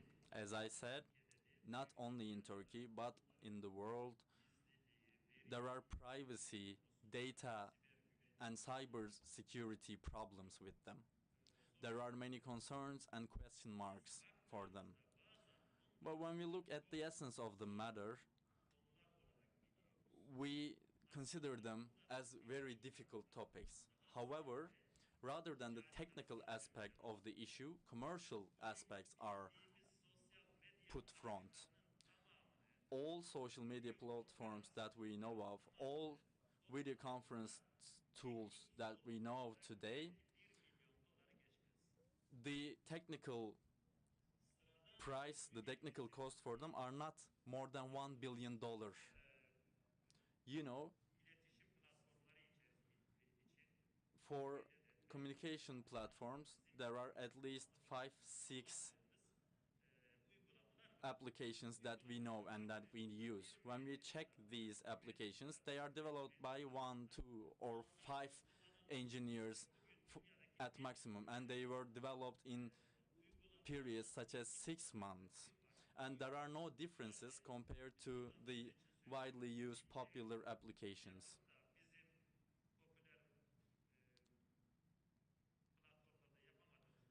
There is nothing that we can do in Bing and we cannot in the popular platforms. We are focusing on the technical aspect, but rather than that, we should be focusing on the commercialization, the commercial aspects of the issue, because there is a huge value for commerce here. We are talking about $100 billion of a social media platform market value. At the other side, the technical costs, the technical volume is like $100,000 or $200,000. We should be aware of that. We have a misconception as the following. We say we can, we found it. Yes, the technical part is a necessity, it's essential, and there are really great efforts on that part. But if it's 10% technical, the 90% is commercialization and popularization aspects. Let's check the video conferencing tools. It's the same case. In the world, there are 6-7 popular ones, as I said, and they hold 95% of the market. But we go back and look at a given country, let's say Turkey, there are only 10. However, the ability to develop these tools is a priority for us, I know, but let's check those 10 applications share in the market. So we should not just look at the technical part, but we should also look at the commercialization, popularization, service, sustainability, and economical aspects.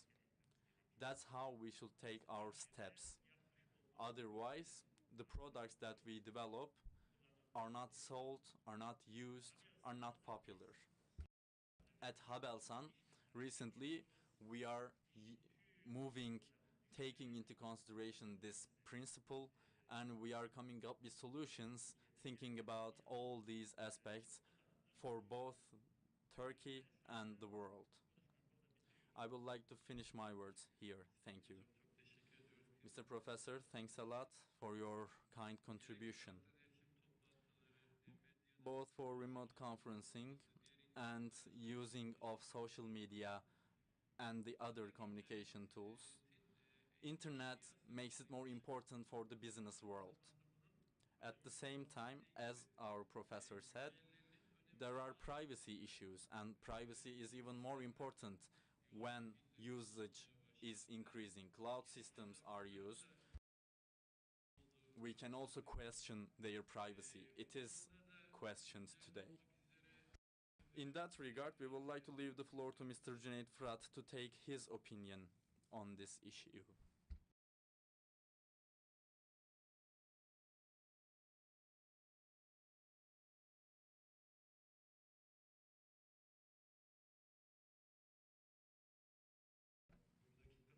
I would like to say welcome to all participants present here and connecting online. Good evening. We are taking a test as the world and as countries and as peoples. It's a test for the whole world, and I hope that we will succeed in this test and we will not go through larger, more major problems. I hope we will survive this crisis, and that's my prayer to Allah today. I wish you all healthy days and a healthy life in these difficult days. On that topic, on the topic that create today's issue is of course the pandemic. A year ago, we will not think that we would be speaking on a pandemic 1 year later, but you know, faith is unpredictable. As Mr. Akif said, as of today, I can say that the virus threat is the most important hot topic. Cloud technology and its effects on cyber technology, cyber privacy, cyber security will be the base of my speech, and I will try to have forecasts for future. From a technological aspect, from an IT aspect, we can say that it accelerated the digital transformation of the world. The world was going towards that direction already. The cloud technology, the IT softwares and developments regarding that showed that the world was going towards that direction. Home officing, using of cloud storage were the topics that we were talking about. However, when the virus occurred, the development and the improvement were catalyzed, were triggered, and it increased the usage of these technologies. So it was an acceleration, it was a drop of acceleration towards the direction that we were always heading, we have always been heading to. So the virus's effect to technology is in that regard positive. Of course, these technologies bring something, bring some to the people, to the humanity, but they also take something from us. That should also be discussed, I believe, because there is a threat, there is a damage in the world, and it has been there for a long time, and it's individualization. There is a super individualization in our society, and it comes up as a social problem today. When we are going through this pandemic and individualization is on the rise, pandemic is a catalyst, is a propeller towards individualization.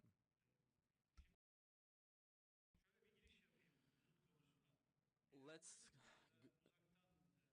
get to the cloud storage issue. Remote working and IT technologies regarding that, I can say that if there were no technologies like that, I believe the economy will completely collapse. It will shrink 4 or 5 times more, and it will be more difficult compared to what we go through today if there were no technologies like that. Because we stayed home even if we didn't want to, and the necessity for home officing occurred. And thanks to these technologies, we could maintain the functioning of the economy in many industries, but there are some that could not. It is more applicable for the group that we call white collar, but not for the group that we call blue collar, or let's say people working in production areas. In certain industries such as tourism, nutrition, food, or entertainment in the industries were stabbed in the stomach, if you will. That's an indicator for the importance of the possibility of home officing. If there were no such possibility, the world economy would face challenges 4 or 5 times more grave than what we face today. That's why we can consider these technologies contributing to our daily life to a great extent. When we say home officing, of course, people think of certain ideas. In our firms and companies, the data is used, data was used to use in the firm. But now with cloud storage and home officing, the data leaves the office. We are familiar with cloud technology now. It takes our data. Let's say there is a central structure in our institution. Or let's say there are central structures outside our offices that keep data. And cloud storage allows us to use that data. And it's getting more popular today. However, we are sure of one thing. For instance, in Turkey, the using of cloud storage was really low. It was higher in Europe. When we look at SMEs, in Turkey, 1% of SMEs used it. But we could say that 20-25% of the SMEs in Europe were already using cloud storage.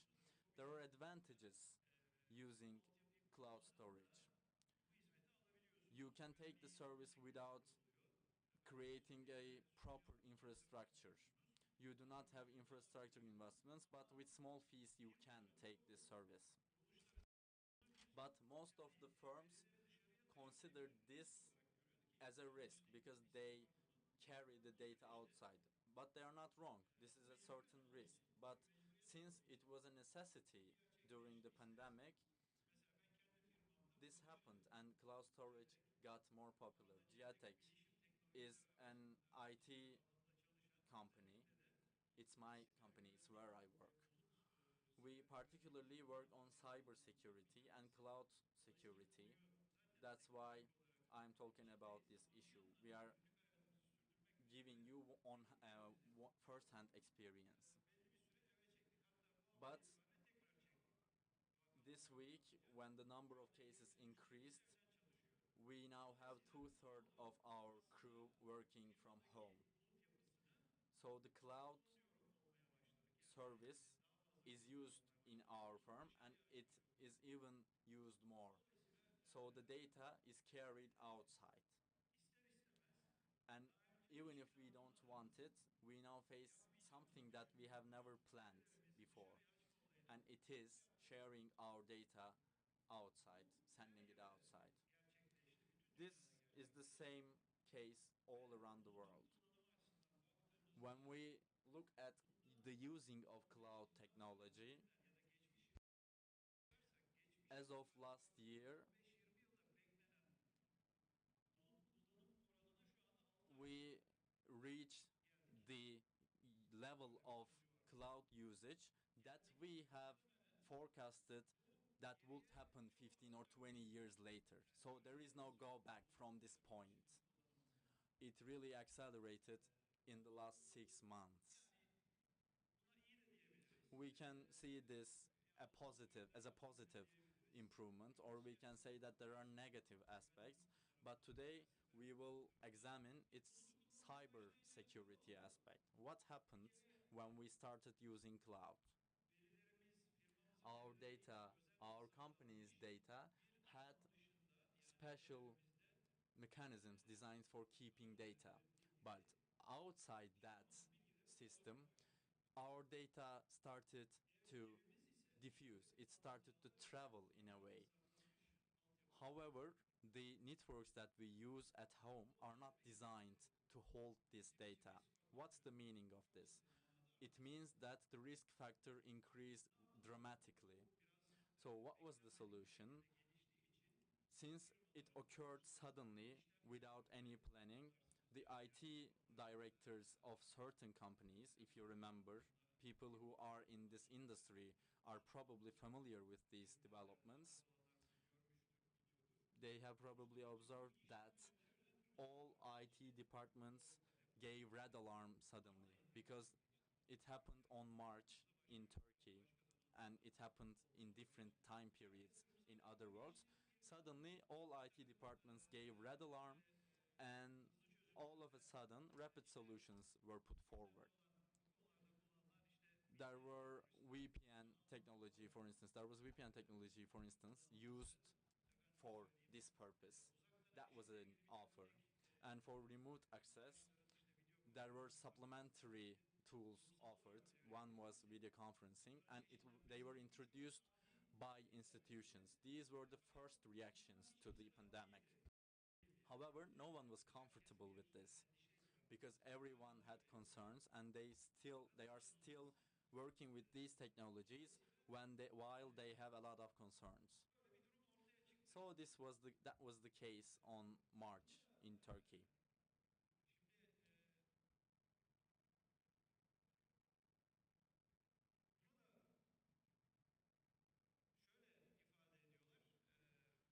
So there is an opinion on this issue.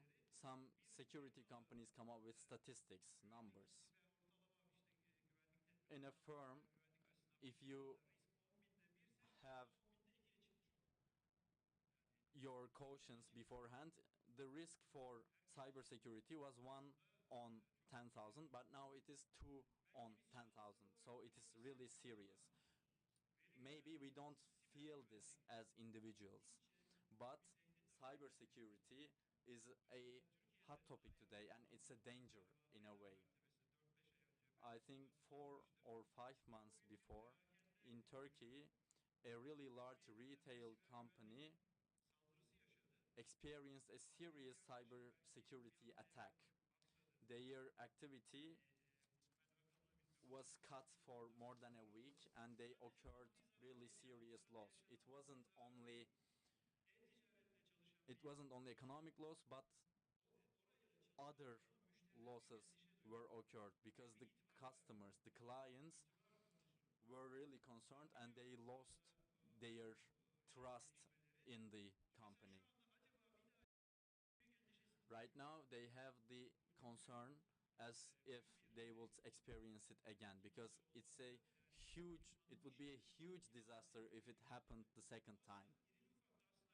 Actually, it is the same for all companies, regardless of their scale. If you are large in scale, of course, you're affected more severely. I think I can say this because it was on media as well. Turkish Airlines, for instance, experienced a cyber attack 1 or 2 years ago, and for more than one day, it was left non-functioning. I don't know the exact number, but more than 15 or 20 million dollars was the loss that they occurred. If the customer cannot go to the website, go on the site, and cannot buy tickets, that's a loss, of course. So it's a serious matter. So let's start using cloud, or let's start using remote working, but there is no going back because it's a comfort. Now we are in that comfort zone. It is like going in the sea. For instance, if it's cold, you want to put your feet before and you want to get used to the temperature. It was the case before, but after the pandemic, we had to dive in. There was something that was threatening us if we did not dive in the sea. So everyone did. So of course everyone is now using video conferencing. For instance, when I was coming here, I had a meeting in my business. I wouldn't prefer that before, but I did because we are now more fluid towards video conferencing. So what will we do? We should take the security cautions, we should take the measures, because there are two main factors in cloud security. The first factor is the security of the data. You should ensure the security of the data because it is traveling now. The second factor is taking precautions against attacks, because if you open your system, it is more open to attacks, and that's a risk. One day, for instance, your data might be stolen by undesired people, and you would be really devastated to see your data in a place that you don't want it to be. It is like having one door in your house or having two or three, and now we have 2 3 doors in our houses, and we are more open to danger. So the meaning, the significance of cybersecurity is more and more underlined. And when we are developing these technologies, of course, cybersecurity is at the same time coming up with measures. However, the level of using or the demand was not sufficient to talk about this. They were not pressuring us, but they are pressuring us to think about this. The demand is huge, but there are still issues that we need to adapt to. It is not only about the technologies or the tools, it is about the policies. There are cybersecurity policies. There are departments responsible for the cybersecurity, the IT security of a given firm. It examines the password policy or the access rights. Or, for instance, in payment systems, the doors that we call them, the doors are examined. So these are determined with the cybersecurity policies, and when there are remote access to these, the cybersecurity mechanisms should be designed in accordance. Therefore, we all need to think about the following. We are now using cloud, all of us, or we are using the cloud mentality. Even if we don't use, if we don't purchase services, when you access the server remotely, you are using cloud mentality. So you should come up with measures. So measures should be taken. There are solutions for that. You should go on and see them, make a research for them. I would like to finish my words by coming up with a suggestion. Before the pandemic, in Europe or in the United States, or I don't know about the other countries, but in our country as well, there was a hot topic. For a year ago, protection of personal data code was introduced, and there are expectations from the firms to comply with them. There are punishments if they do not comply with the code. It is not only economic sanctions, economic punishments on society, but it also harms them spiritually, because it is like when you give your data to a company and they share it, it is like trading. It is like a treason for the companies. The cybersecurity measures that you take when you are working remotely are also in connection with personal data usage. There are institutions and organizations responsible for protecting the data, and they are obliged to take up these measures. However, there are solutions for all these cases, and from now on, the world economy will adopt the remote working conditions permanently. And that's when we will be talking about using cloud storage safely. And we will be talking about as to how remote working can be adapted by the large circles of economy.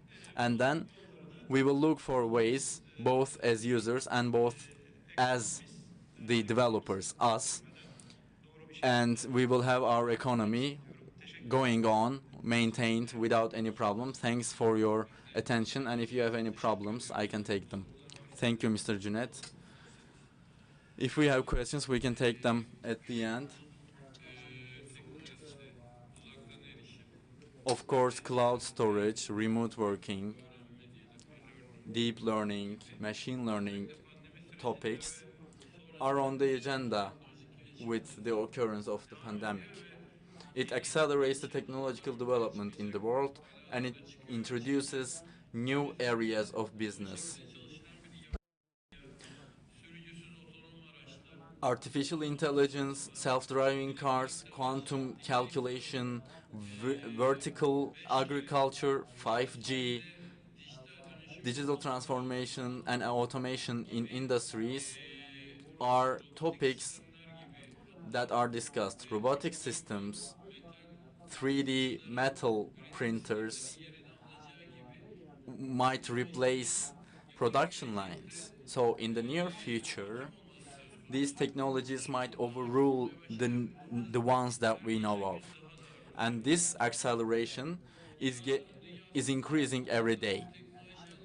These technological areas that seem from tomorrow are actually changes the developing strategies.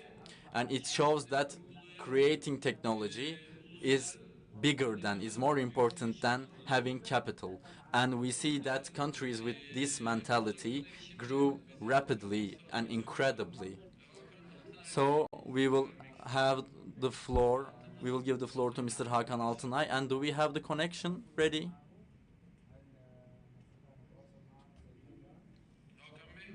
Mr. Hakan, can you hear us? Sizi duyuyorum. Siz beni duyabiliyor musunuz? I can hear you. Can you hear me? Yes, we can hear you very well. Öncelikle sizi ve First katılımcıları of all, saygıyla I would like to selamlıyorum. send out my most cordial regards to the participants and everyone. İnşallah güzel bir toplantıda sonsuz itibariyle de I hope it will be a fruitful and joyful meeting. I hope it will be beneficial for both our country and both our audience. Let me get to the topic. As of today, technology is in a positive point. And it defines our future in many different areas, including space research, etc. These technologies are not new to us, but they will define our future, and I would like to give my opinion briefly. Today and in near future, digital technology world will change. The current value chain will be altered, and we see that these technologies have the potential to create value. Digital transformation offers important solutions to developed countries. But at that regard, we can say that there are some countries without the necessary infrastructure for both public and private institutions.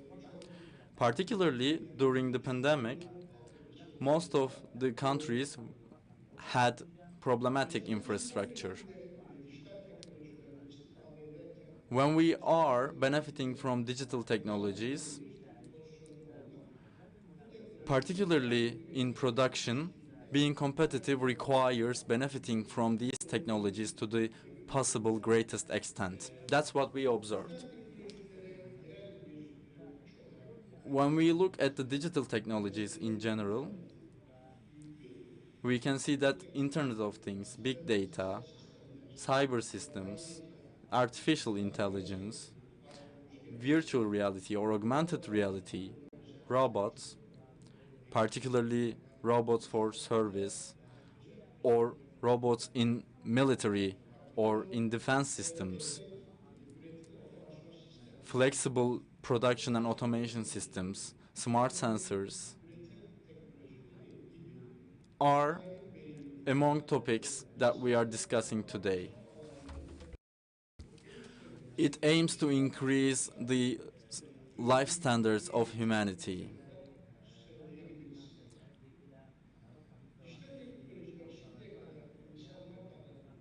Digital technologies have been used in traditional businesses till today. Particularly in the last years, automation offers great opportunities for production because it requires less people and it offers more quality and more disciplined production. One of the most important examples is the production of vaccination. Today, BioNTech announced they would produce 300 million doses of vaccination, and it will be 1.3 billion doses tomorrow. And because the founders are Turkish, we had a demand. But because of the high demand, we will only be able to purchase 1 or 2 million doses of vaccination. The most important major part of our vaccination demand will be supplies afterwards. Şundaki altyapımız kısa zamanda sayesinde kendi aşılarımızı da üretir. Bu bağlamda dijital teknolojiler And in this context, digital technologies are making us the ability to be faster and more efficient. And of course, it's providing us with an important infrastructure for the safety and security. In this regard, many developed countries are regarding digital technologies as a new political way, and they prepared roadmaps in this context. In the last decade, technology has developed hugely, and they're useful for the life of human, and also it's going to change the management structure of all the companies around the world. We know that the future lies in the technology. We know that as Turkish nation and in the developing technology, we would like to make use of the advantages of the new technologies and the ups and downs of the new IT, the effects of the developments of the IT. We are trying to forecast them, and we are also trying to be sovereign of the new technologies. The future and also the existing world, they are going to be defined once again by the new technologies. Let's have a look at them. Of course, all the participants are already knowledgeable about them. After 2020, the sovereign software technologies is crypto, blockchain, the main technology of crypto currency. And of course, that is one of the it's a registered treasury ledger which is open to the public. So this is an important characteristics of Bitcoin and other cryptocurrencies, and this has to be analyzed very carefully, especially by the central banks of the countries. And blockchain has the power to change the game. Therefore, the states and the financial sectors consider this field as a potential technological development, and they should spread their experiences to the base, and the other technologies should be able to make use of these technologies. And they started to allocate sources for the infrastructure to do so. In the United States, for blockchain initiatives, $9.2 billion has been allocated, including the public and the private sector both. It's now set. And another field that's worth mentioning is that, online learning. Primary, secondary school, and universities, all the education activities are conducted online right now. Therefore, distance learning and fast and strong communication platforms are needed. And 5G technology, fifth generation cellular wireless network, is a new platform for us with its advantages and disadvantages, of course.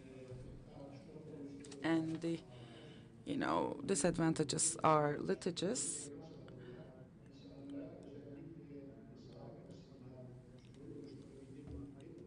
Can it have possible hazardous health effects? This is discussed, as you all know. And 100 gigabit per second is the incredible pace. I can see that it's going to enable us to be faster in the upcoming future. Many consumers with this high-speed infrastructure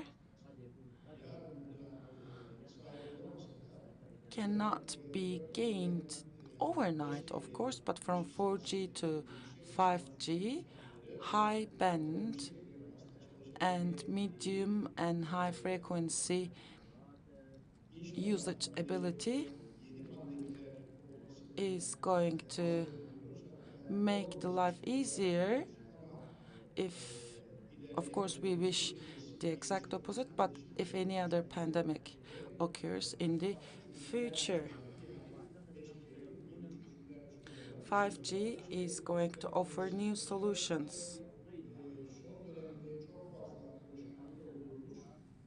5G technology is something that we have been discussing lately, and with this opportunity, with this exciting opportunity, because the Internet of Things, we see that 5G is going to provide us with new opportunities.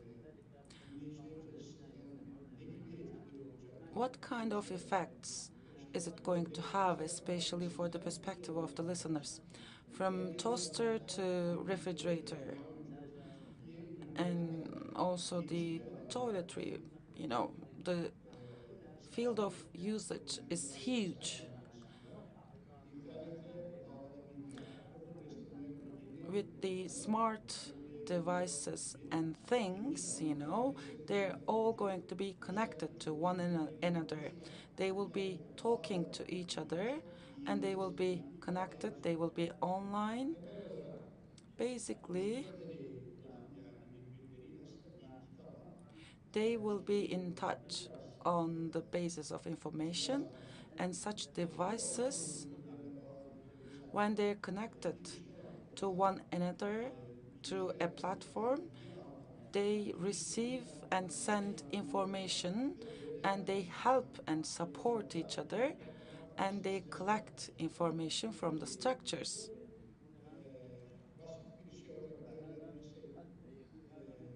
To put it simply, what kind of benefits is it going to offer to human beings?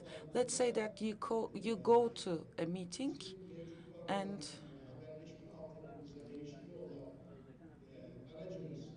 your car, for example, which is connected to you, your car is going to analyze the traffic inside of you, in front of you, and it will give you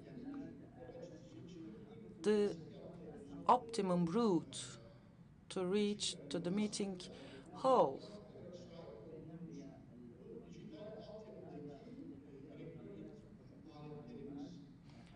And our cars will be able to do so. It will make your lives easier. If you're going to be late, for example, it will calculate how many minutes you're going to be late and inform the people. And when your alarm clock goes off at 6 o'clock in the morning, it will talk to the coffee machine, and then the coffee machine will start working automatically. And if you have a pet at home with a collar, for example, or a sensor on the pet, you can gather information about your pet, and that information can be sent to the veterinary as well. It's possible to increase the number of examples. Internet of Things means getting connected to everything. It means a new life that we can imagine or we can't imagine, and it's going to be more comfortable for us. And from the perspective of the business life, Internet of Things are already being used in different industries for equipment or the inventory control, etc. And the telemetrics are being calculated by them, and those data is being collected, processed, and the information about the health is being gathered, supply chain, energy efficiency, they're all being followed, and the wide spectrum of matters can be checked through Internet of Things in the industries. In a study conducted in the United States, it is said that the Internet of Things market is going to reach up to $2 million, and it's going to be a breakthrough, and telecommunication, health, construction are going to be the leading fields in that regards, in the usage of Internet of Things.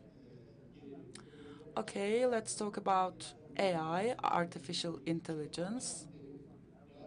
We started to hear about it a lot.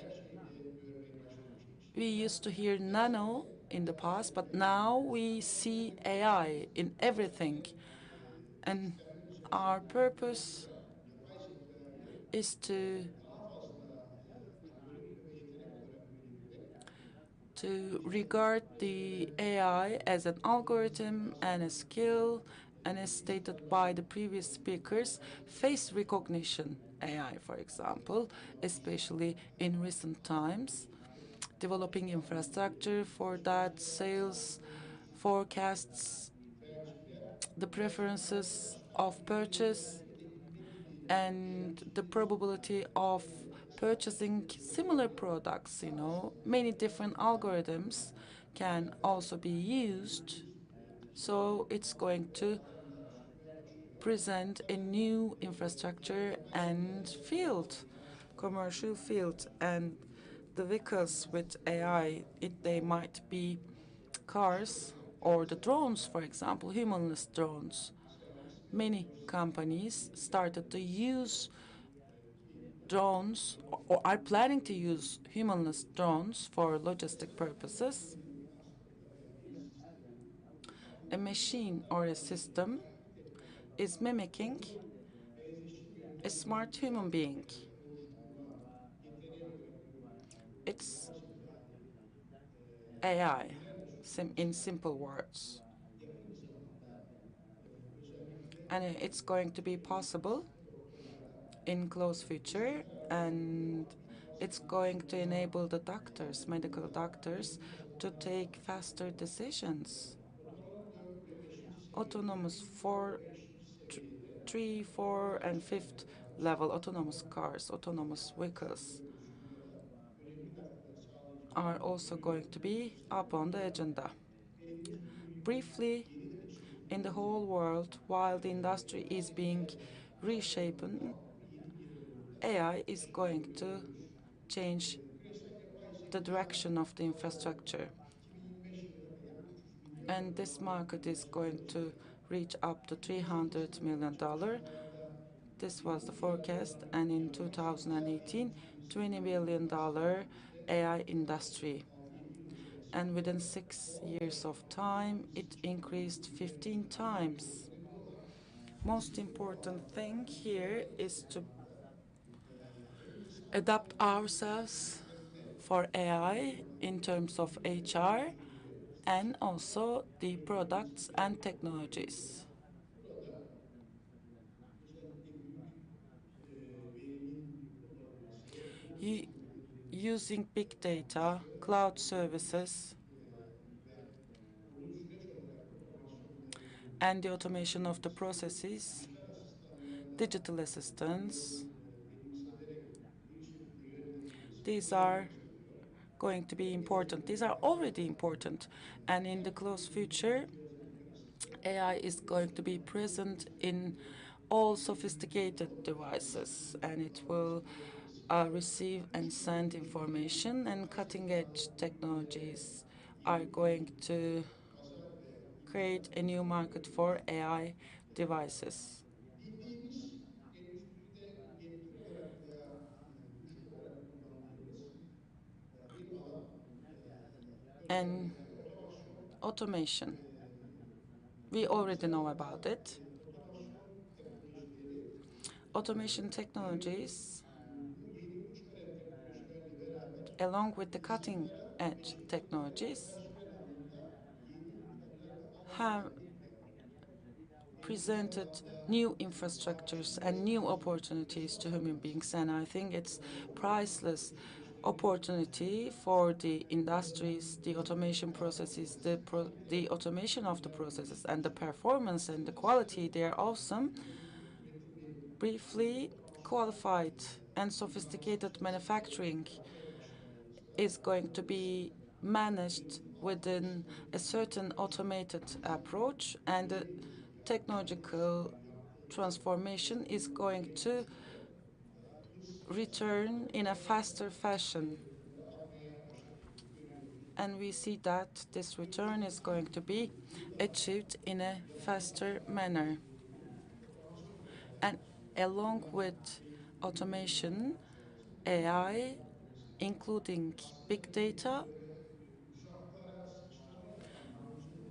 it is like a catapult which will make us take a big jump towards future. Smart software technologies is another field. This is a brand new field. What do we mean by saying that? Personalized smart software, management software. Each company has its unique infrastructure. They do have different models, but they're all unique. Therefore, their needs are unique. In many companies, as you can see, management software, management softwares are far from meeting their specific demands. And we see that they're having difficulties in adjusting them to generalized softwares, and they fail to do so most of the time. Because one company is making an earning of 100 TL and the other 100,000 TL and the other one at a different level, and they fail to do so. In close future, such needs and demands of the companies are going to be met by the framework of personalized smart management softwares.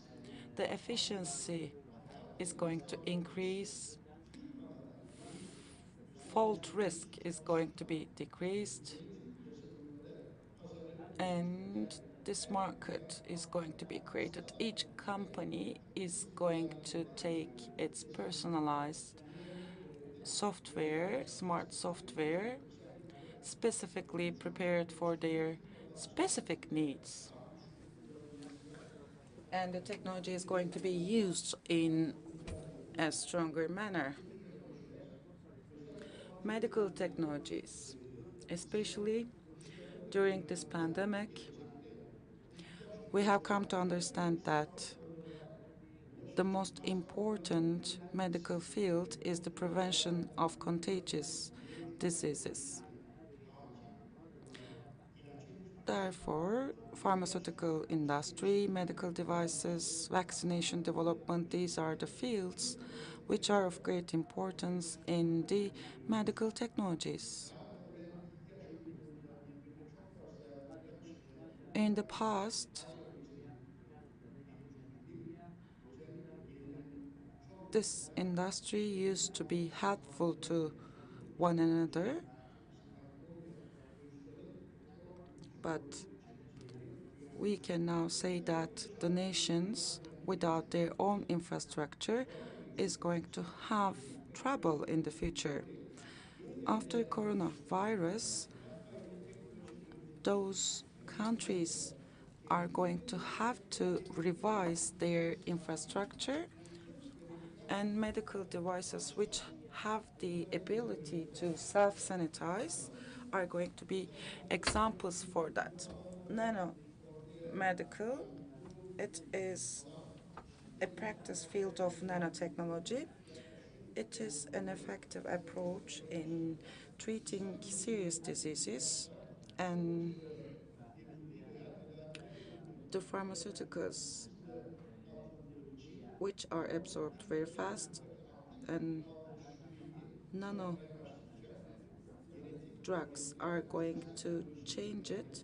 Genetic, cellular, and biological technologies developments are going to be affected by the nanotechnologies.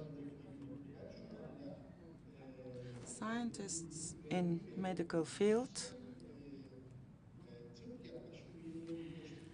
are trying hard and using nanotechnology to support the personalized care. The best example is the nanobots, nano robots. They do have a special task, 50 to 100 nanometer. They are going to the targeted diseases location, primarily cancer. They are sending the drug to the specific location of the body, and they're also collecting data from the tissues, from the other parts of the body, and it's helping in medical prognosis.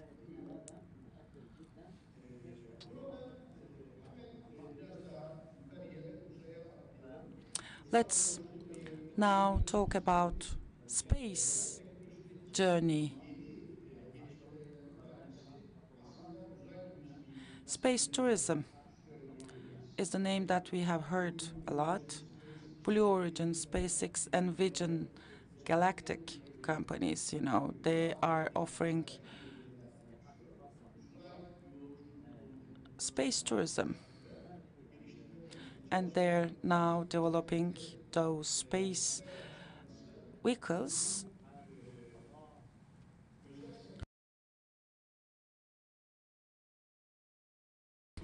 We can say that they're now taking baby steps, but they're going to create big opportunities. And drug production in a non-gravitated location, because of its ability to have homogeneous filling, it's going to affect the medical sector as well.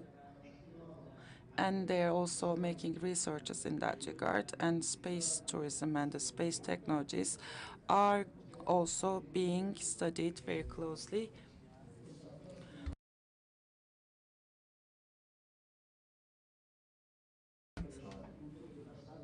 And also life units within the space vehicles.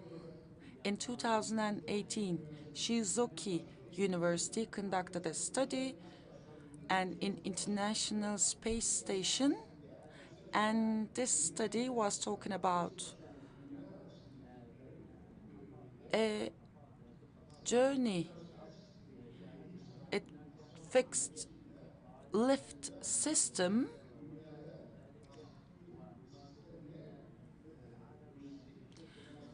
logistic transfer is going to be made. I think I took too much of your time.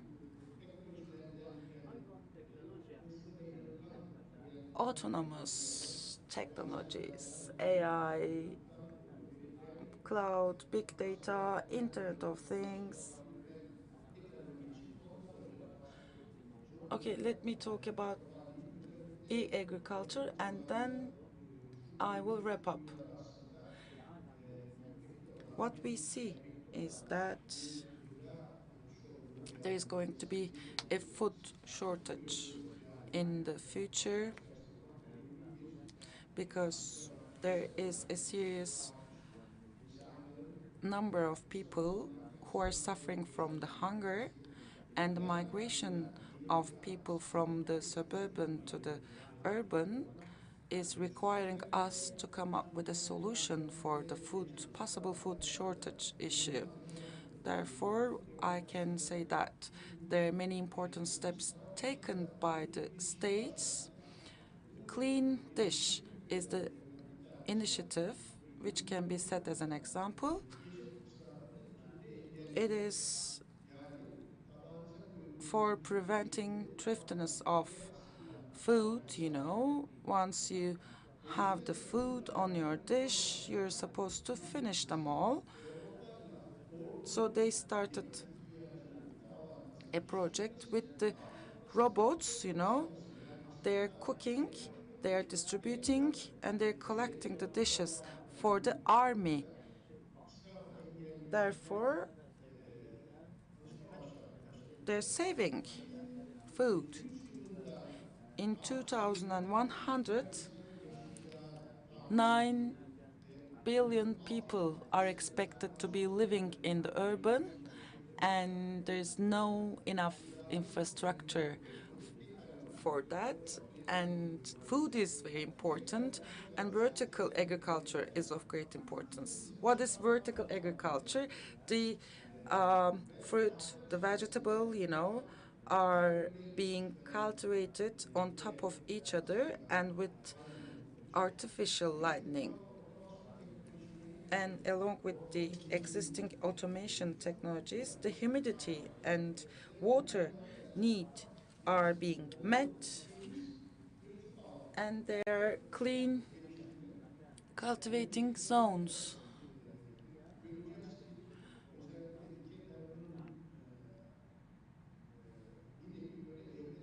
Vertical agriculture might even enter into the houses. To wrap up, as the humanity, we saw the Industrial Revolution in the 18th century. Now we see digital technology developments and revolution, and in the 21st century, and in the fourth new generation revolution, let's say, or the digital transformation of the industry, we opened the door for that. And in each technological field, small but high number of innovations are out there, and they continue coming up. And we will see new technologies, even newer technologies in the future. And us, we need to be producing technology out of scientific information and then presenting it to the market, the entrepreneurs, the companies, and the investors.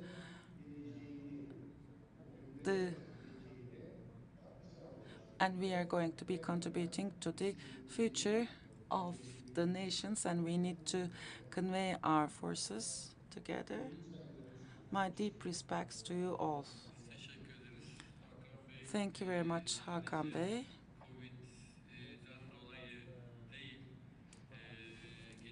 Hakan Bey told us about many issues. Thank you very much, Hakan Bey. We have a very limited amount of time. Thank you very much, Hakan Bey, once again. I'm going to adjourn the panel here. If you do have questions, I can take it. I guess there is no question.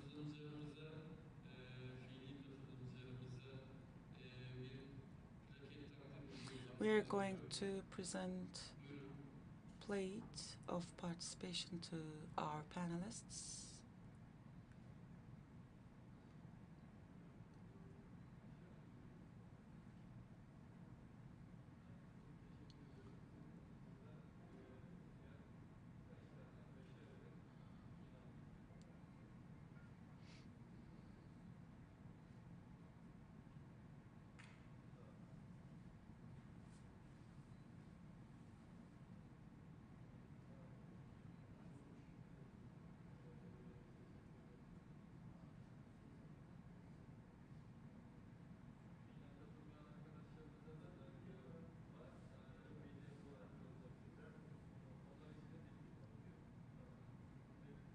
Thank you.